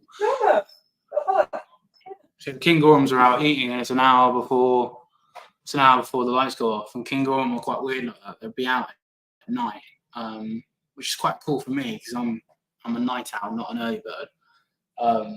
But kings are really weird, unique little species, and they're like this big as well. Like a head and body of a King Gorham is like tiny. They're proper cool. I like a King Gorham. Right, what else have we got? What are some of the red flags keepers should look for in breeders? Oof. Oh no, a hornet. It's right there. A hornet has entered the chat. Oh, I don't like them, ladies and gentlemen. Do we have any ladies in other than Fee? Amy. Oh, I'm so sorry, Amy. This is terribly wrong because I do not like hornets. I can deal with wasps. Hornet appears. Wait for Paul's TIE Fighter scream.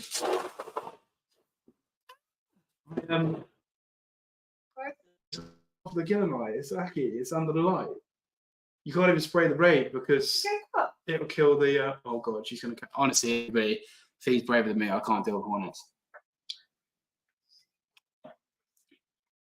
No, they're not vibing. Honestly, I don't know what it is. Not many things scare me. I'm not pretend. I'm not a manly man. I'm not a big macho tough guy. But not many things scare me. Hornets, hell no. I don't want to play with hornets. Where did it go? It's to the left. It went onto the Gillenite enclosure under the UV. And I don't like that this hornet has made this post live on the internet. I'm not here for this. All of a sudden, it's got real hot in here, and I don't feel okay. I don't see it. That's right. Just leave it. If we die, we die. Right. What's some red flags keepers should be looking for into breeders? So, if you're looking to purchase a new animal off of a breeder, we're going to move on. I'll just edit that bit out in post. If you're looking to buy an animal from a breeder, first thing you want to do is ask to see videos of the animal, and they shouldn't have an issue sending you videos. If they send videos where the animal's maybe like in a tub or outside or in a hand, just maybe ask if you can see it. There's a massive moth there, Dave. Moths are cool. I know moths are fine. When that hornet comes, honestly, all hell's gonna break loose. The moth's just gone in Mango's enclosure. Jesus Christ, what bad luck for that moth. There's a little gap at the top of Mango's enclosure where the door doesn't quite hit the top. Anyway, so if they're sending you like random videos, ask to see videos in the enclosure. You'll be able to see how the animal's being raised. In an ideal world, you're buying from using under UVB and halogens, and even more of an ideal world, they're using LEDs. I'm just getting my hair ready for when I have to battle this hornet. Making myself more streamlined. If they're saying anything like, oh yeah, missing toes and stuff like that, for example, Ackies, it's normal. No, it's not. Your humidity's wrong.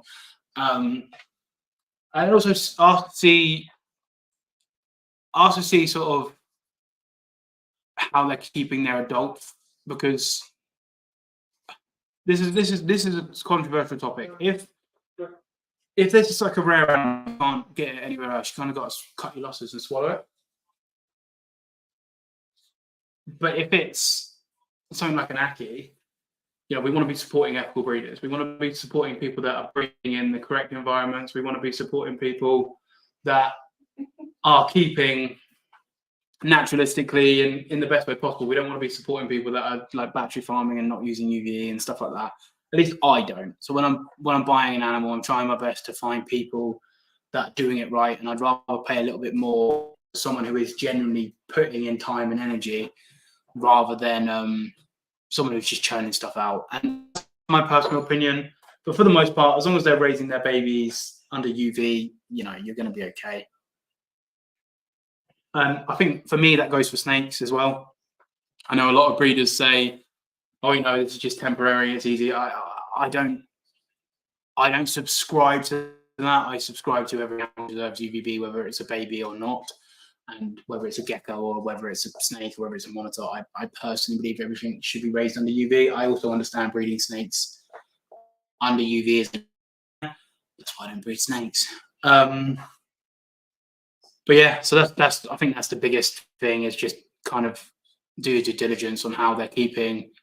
And I don't think as a consumer you should try and skimp out and undercut breeders that are putting good time, energy, and money into stuff. Like, as a good breeder myself and who tries his best, this hobby isn't cheap, and if someone's got a fair price, just pay it. And if someone's a good breeder, just pay it. And if you want a cheap animal, don't expect it to be raised under amazing conditions, because the cost gets passed on. So I think it's just about having realistic expectations of what you expect from your breeder. I hate moths. Yeah, no, moths are cool. You'd be happy to know that moth was sacrificed to the god that is Mango. So I was like, yeah. Someone was at the door. Oh, I thought bloody Mothman was here and Hornet Boy.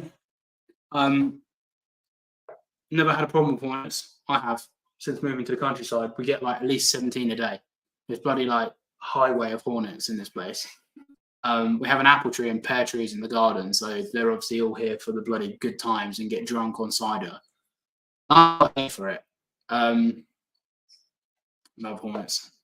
I'm glad that you're all supporting me in my emotional times. My back right out wasp. Honestly, I think this hornet, the size of it, I reckon it could kill Mango. Like, it's massive. And do you know what the weird thing about it is? As an animal, I can appreciate hornets. They are really I love Scolopendra. I like the evil, menacing animals. But I also don't want to be trapped in a room with one. Yeah, we get loads of moths because we leave the back doors open. And obviously I get all the lights on. So else? We got one in here the other day. It was huge, like genuinely, it was like sort of like that. It was massive, like a hawk moth. But the hornets, like honestly, I'll be sitting here working or playing with them like late at night. It's never during the day. It's always at night because I don't know whether they're bumbling around at late, drunk, or whatever they're doing and being disorderly like little ewes.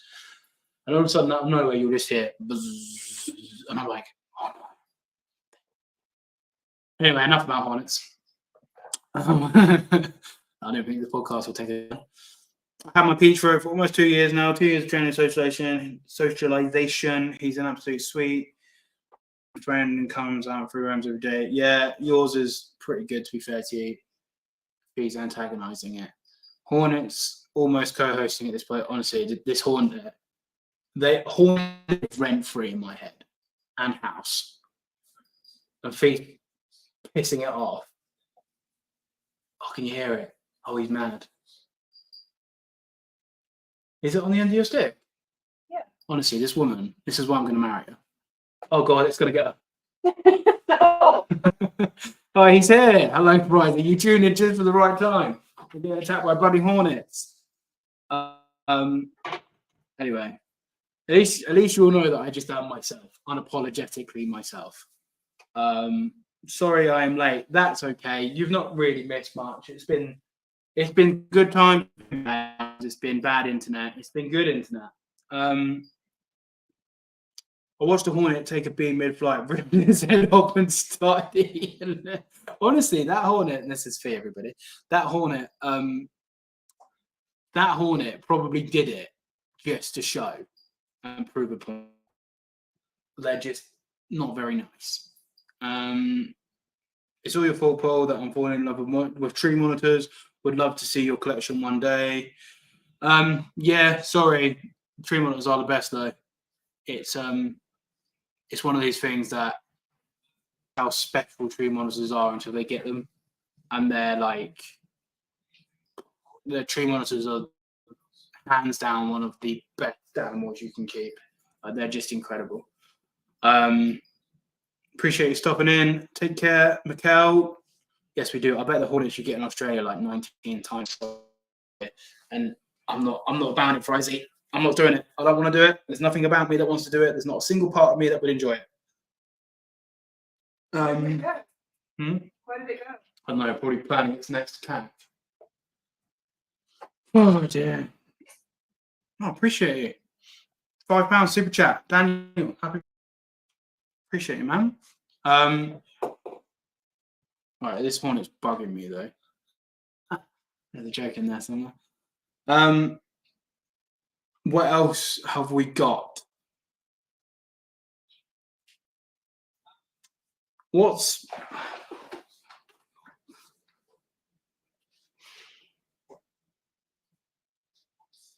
27 people here for this as well. Oh, get the tongues. No. Okay. But yeah, thank you for the birthday super chat. I appreciate you. The hornets really throw me, everybody. What's been your favorite this year so far? Not finding hornets, that's for sure. I found a smooth snake this year. Found 3 actually. Smooth snake, for people that don't know, is the UK's rarest reptile. People say it's a sand lizard, but it's really not.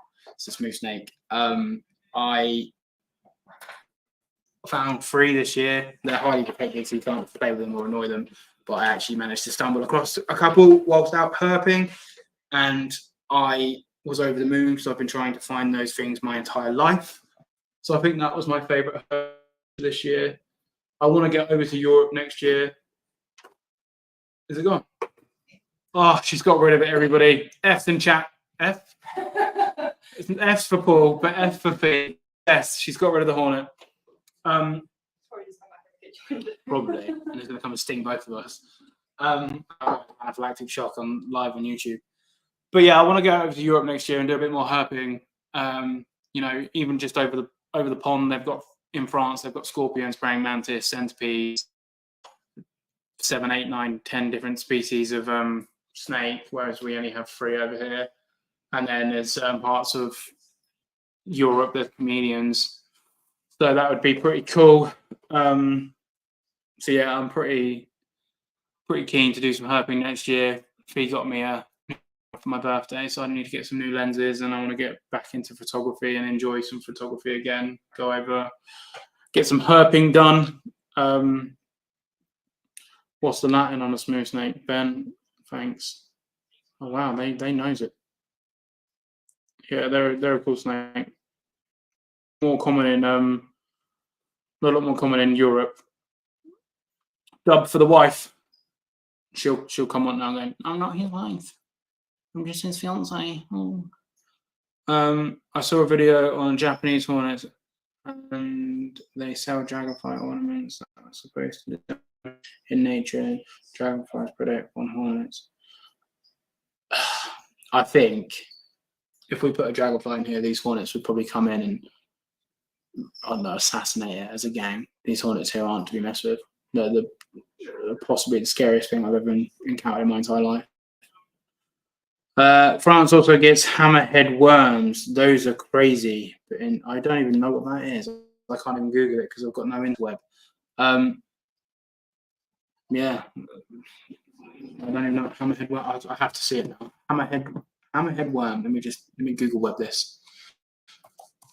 Hammerhead worm. Oh yeah, they're pretty weird. They look like a slug. Can I share the screen? Let me see if I can share the screen. How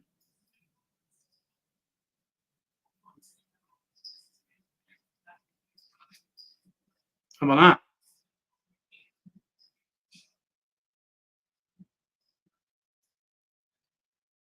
Weird things. Yeah. Look at that.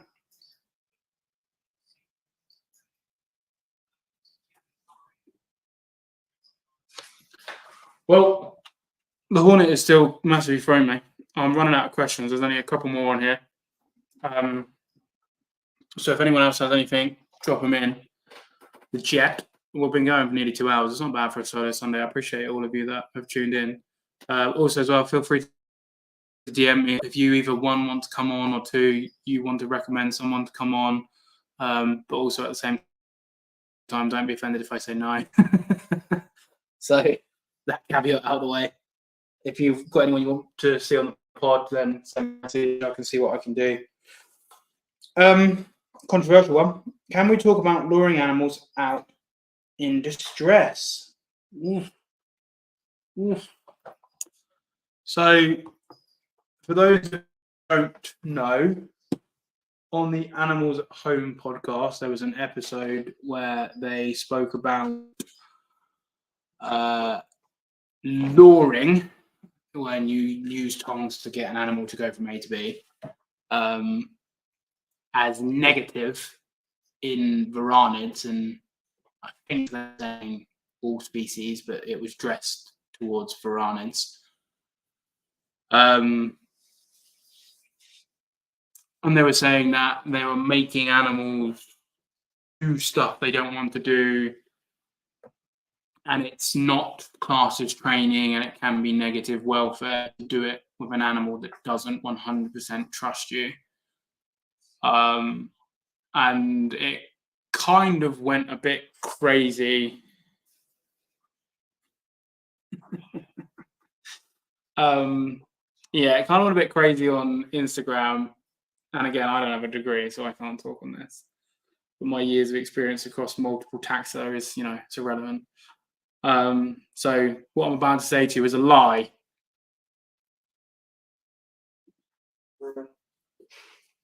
But I know it's your chair. It's the hornets. I will just say, monitors. I will only speak for monitors. I won't speak for any other animal. If they are you, they will not come for tong. They will not come for food on tongs. I have a wild mangrove in there that I've had for 2 years. It does not come for food at all. Obviously, there will be examples inside of that will come for food no matter what, but for the most part, they won't come if they're scared. I personally don't think you should, for example, Solly. Let's take Solly as an example. Solly is not scared of me. And Solly is quite curious, but I don't lure Solly right up onto my arm and onto my shoulder, because if he did get spooked and if it did go wrong, you would undo all the good work you've put in. So I do believe that you should take this kind of socialization slowly. Now, I think another big issue that these people were having is a form of training. Luring an animal with tongs, in my opinion, is not training, unless you're trying to train the animal to come, or if you want the animal to jump onto your arm, luring it to learn that process would be a way of training. But just tongue feeding and enjoying your animal's presence and time, it's not training, it's not negative, it's enjoying your animals. You're allowed to do whatever you want with your animals, as long as you're not negatively impacting their mental or physical well-being. But then the argument is that this is, so here we are all night.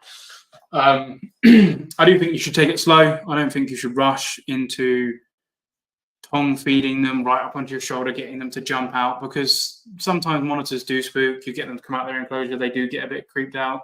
I don't know what's going on. He asked a question before they asked a question. It's blank. I think I'm trying to get your attention. Oh. Are they just spamming? Yeah, I think so. Where's the question? This question. Yeah, we'll get there. So yeah, I think the whole thing was blown out of proportion. I think the statement was ludicrous, but I think when you peel back layers and understand nuance, there's truth in everything. So I think every animal should be treated as an individual basis, and I think that nobody should be made to feel guilty for trying their best to enjoy their pets, is what I think. But I don't have a degree, so I can't comment. So, yeah, that's my opinion. Right, what else are we talking about? I don't have a degree, fine. It's cruel, Paul. How dare you lure animals to food for your entertainment? Honestly, mate, I play God. It's my channel. I do whatever the F I want. Is it possible to keep tree monitors outside at all in the summer? I mean, yeah, there's a guy called Wen, has a tube that runs through his house, and he has a big outdoor enclosure, and his boo trees live inside and outside whenever they want to. So yeah. Oh, where's the Gilliland question? Would you recommend Gilliland for beginners? Yeah, I'm trying to find it. Where was it? There. Got it. Yeah. Gilliland, I think, are easier than Ackies, because Ackies need humid microclimates, whereas a Gilliland, a genuine Australian outback monitor, they get blisteringly hot and they get quite cold. So, they don't need as much in the sense of microclimate, RE humidity. And I do still spray mine down, and they'll drink from spraying. And they're pretty sociable, and they're pretty bold. So yeah, I think Gilliland make a great little pet. I know a lot of people are super passionate about them. It helps that they're small, so you can house them a lot easier. Like a 2x3 for a Gilliland is a good size enclosure. There's not many monitors that can live in that. So you can get that off the shelf. But my Gilliland are in a 4 foot tall. They love it. Realistic wattage of LEDs, I'm looking into like 6 square meters, 2-ish meters tall. It depends what you want. Like you want a really intense light on the basking spot, and then you want the rest of the enclosure to go dark. So Kermit's in a 16 square floor space, 6 foot tall. And I've only got one jungle dawn in there, and it's bright enough.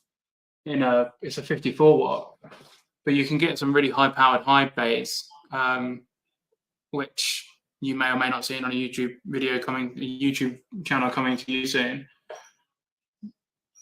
But I think you need to create a real hot of light, and that's that, and then allow shade, because you can't have light everywhere.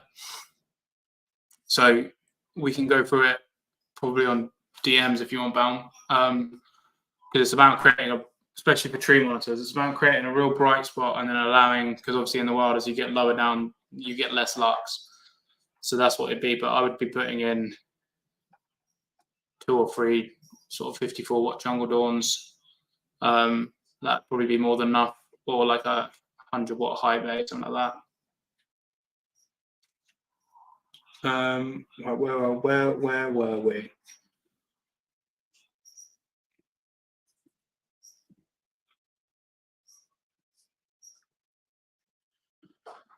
I use tongs every other feed. I generally enjoy finding them. No, I don't try. I think they were just saying purely that if an animal doesn't trust you and you're making it come out of its enclosure and feel uncomfortable, just to get the reward of food, it's negative. I don't disagree, but again, I think there's a lot more layers to just that statement.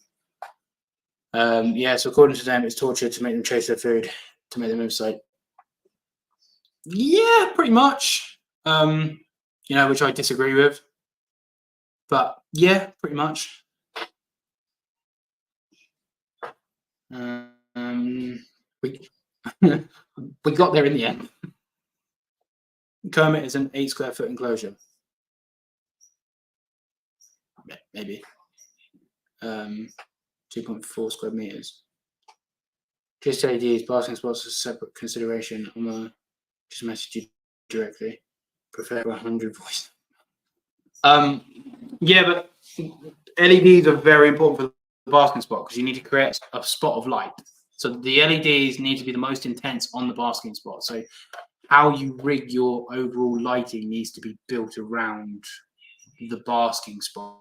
So you need your LED spot, and a halogen or 2 on the basking spot. And you want another 1 LED for ambient lighting is what I would do. We just built a 1,000, 1,800, 600. Oh. What an obnoxious way of doing measurements. Excuse me, Australian. Do they have centimetres? Everyone has centimetres and metres, but millimetres are what you do in construction terms. It also sounds a lot bigger if you put it in millimetres. Sounds tiny. To me, yeah. 1,000 millimetres. Yeah, that's a metre. Yeah. Just sounds tiny. 1,800. Yeah. Like 18,000. No, oh my god, 1,800. Or 100. I honestly, yeah. But yes, basically 3 foot wide, 6 foot tall, and 2 foot deep. Okay.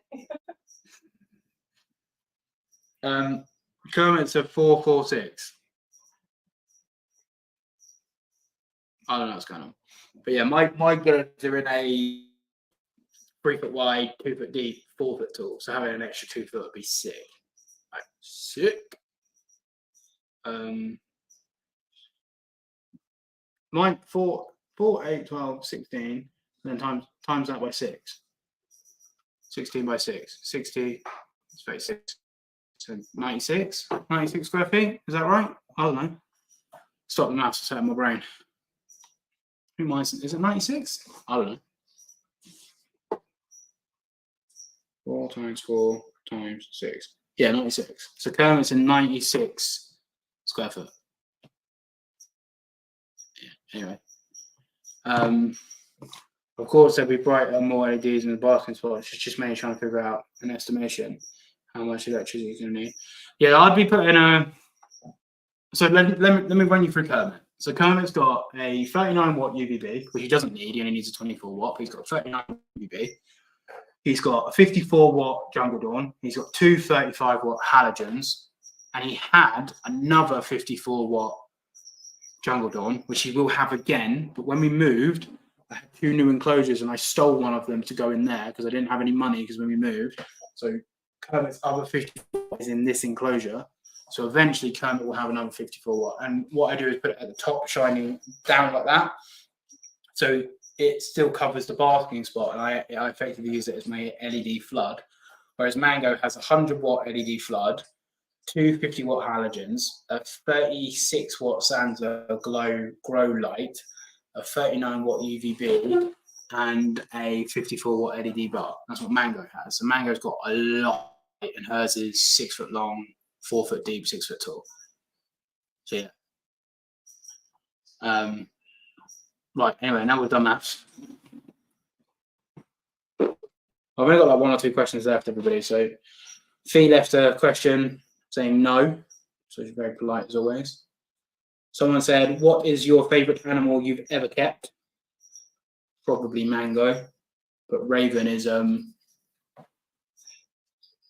Raven's getting there. Raven's pretty cool. Out of all of the animals you kept, I think that Mango is your favourite one. Who do you think's my favourite one? Well, I just disagree with that thing. Who do you think's my Snatch? Yeah, rest in peace, Snatch. I told you didn't like him. I don't like dogs. I prefer reptiles.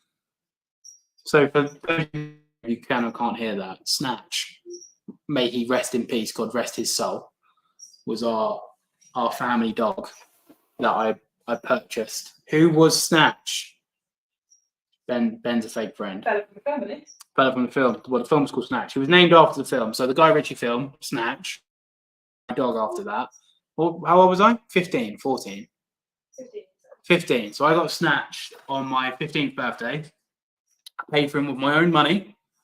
150 Great British pounds for a dog. Oh, imagine the times. They were different to now. Lurcher. He was pretty much a greyhound, but he was a lurcher. And I loved little boy Snatch. He was my little baby. And he sadly was put to sleep this year. And we had another family dog called Gypsy. And Gypsy was a year older than Snatch. And was it this year Gypsy got put down as well? And Gypsy got put down as well. So we lost both our dogs this year. And Snatch was technically mine, and Gypsy was the family dog. And Fee's upset that I said Snatch isn't my favourite animal that I've ever did own. I am going to mute you all while I just blow my nose. So too much information, but I don't really care.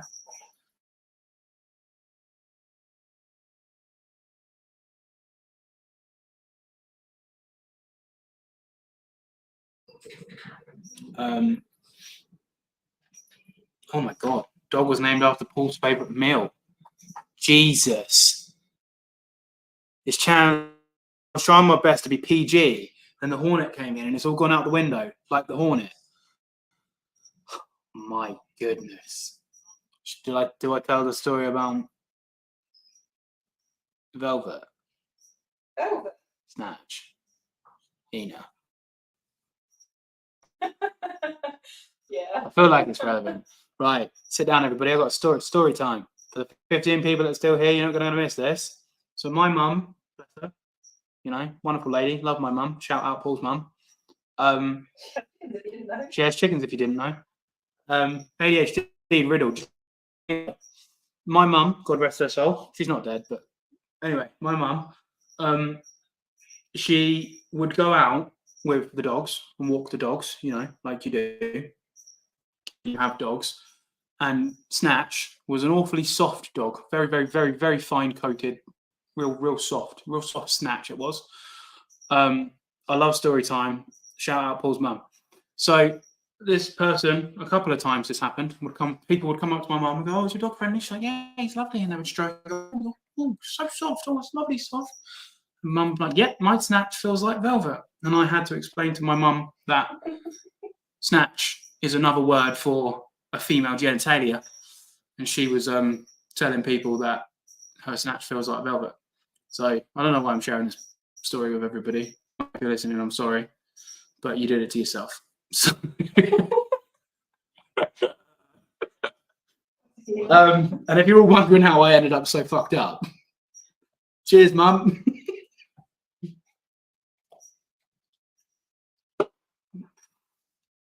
Shout out Paul's mum. I'll break your face, right? Anyway, so yeah, that was fun story time. Thanks, Paul. Eamon's going up and jump. You got a snatch? He's going to show you the snatch.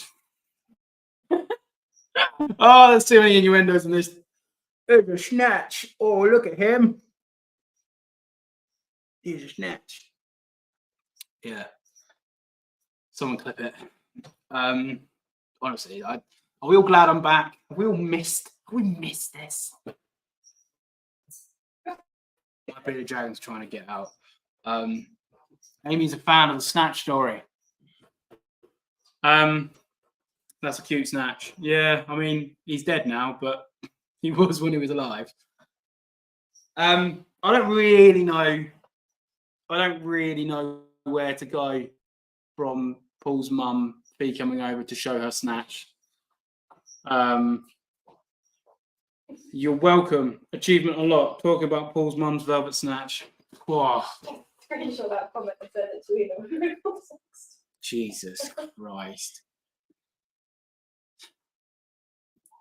Feel like I've hit a new line. Feel like I don't know what my life's become.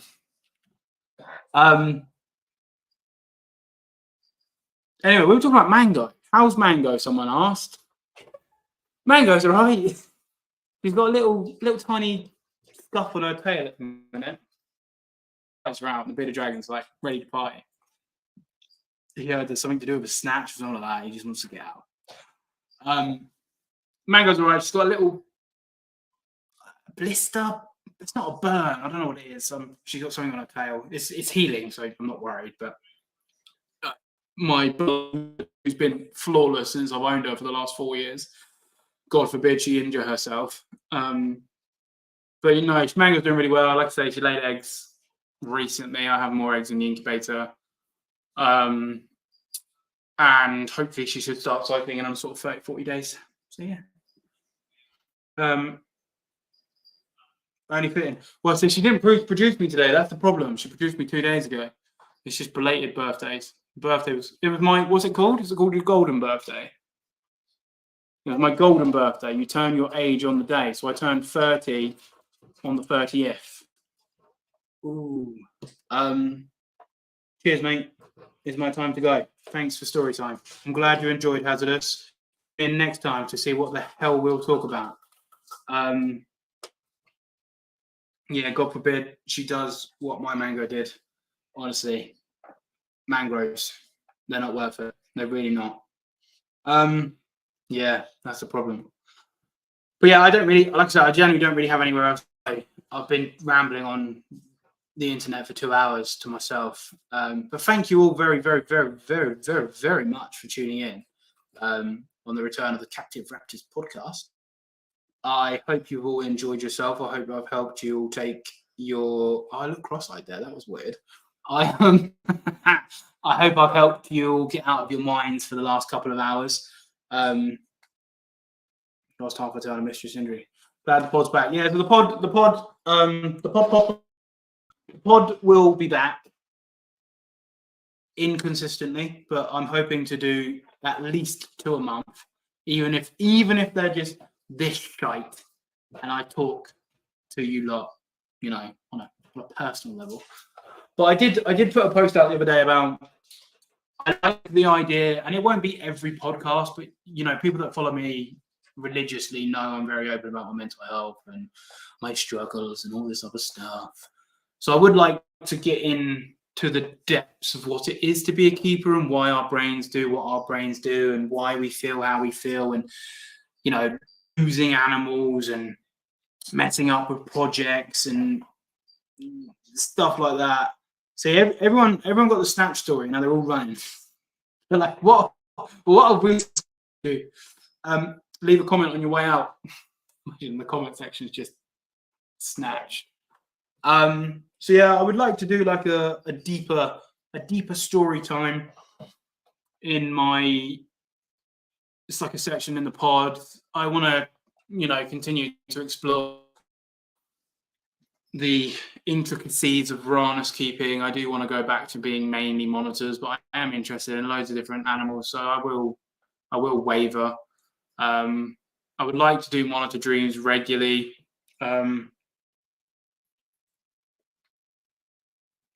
I don't know what he's on about. ML breakfast. I don't know. What? ML breakfast? Copperhead? I don't know.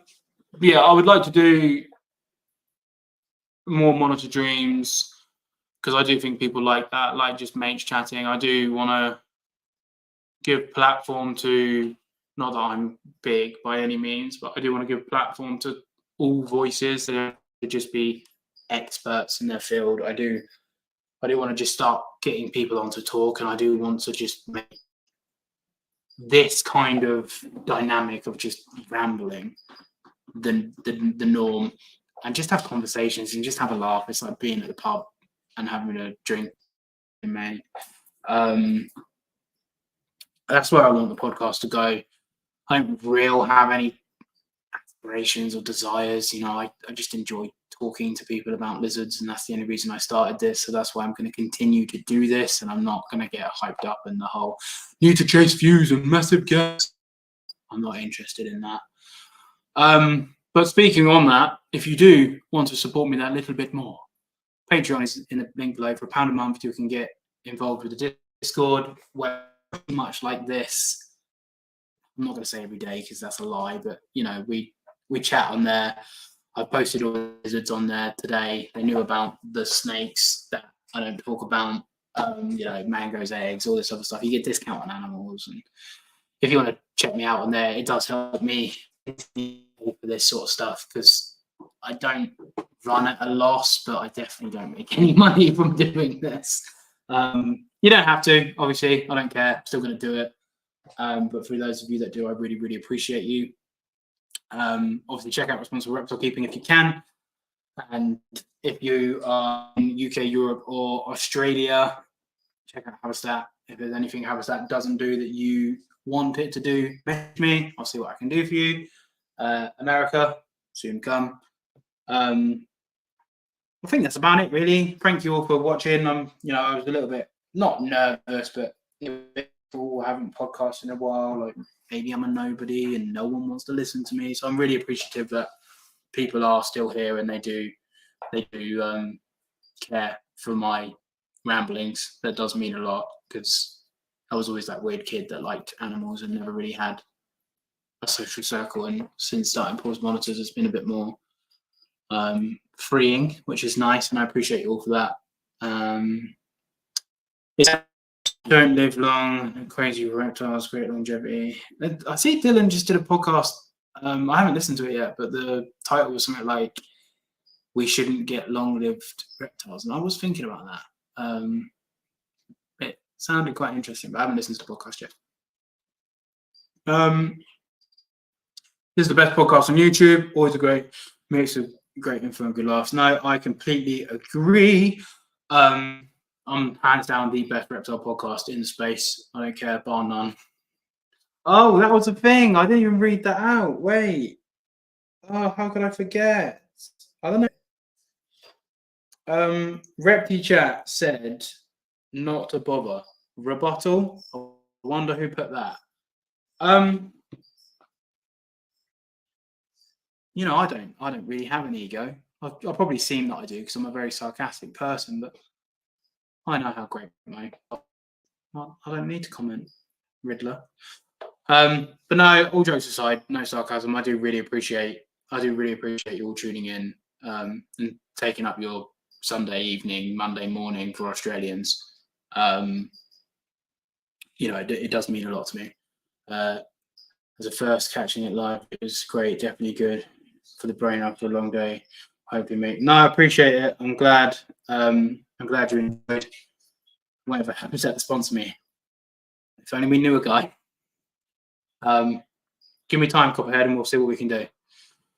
But yeah, I am rambling like I always do, but I am hoping to bring on some guests. I obviously will bring on guests, but I'm hoping to bring on guests more.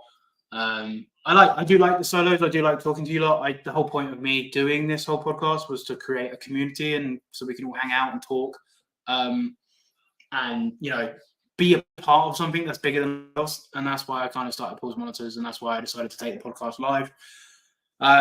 So again, I'm not going to keep going over it, but I do really, really, really greatly appreciate all the support that everybody continues to show me, especially after my break. And it's so humbling that people are back for me after a long break. And I really appreciate that. So thank you all for that. But I am going to go now because I'm hot. It's late. I feel like we've covered absolutely everything and nothing. On that cheery note, bow. Oh, we didn't do it. I've got no end. Maybe next time. Bow. Yeah, I don't know when to be back. Keep your eye on my Instagram story. I'll obviously post when I'm gonna go sleep. Yeah, we are literally wrapping up now, Bam. So I appreciate you stopping in, my friend. But yeah, keep an eye on my Instagram story. You want to see when the next podcast come out? It'll be Sundays at 8 p.m. live on YouTube, UK time. Love you all, appreciate you all. Please leave a like, comment, and subscribe if you're not already. Let me know on Instagram what you want to see from myself on this pod. If you've got any guest ideas, if you've got anyone that you want to see. If you've made it this far, please leave a comment. And yeah, have a great night, everybody. Thank you for stopping. Me, myself, as Paul. He is throwing stuff at me, so I'm going to go. Love you. Goodbye.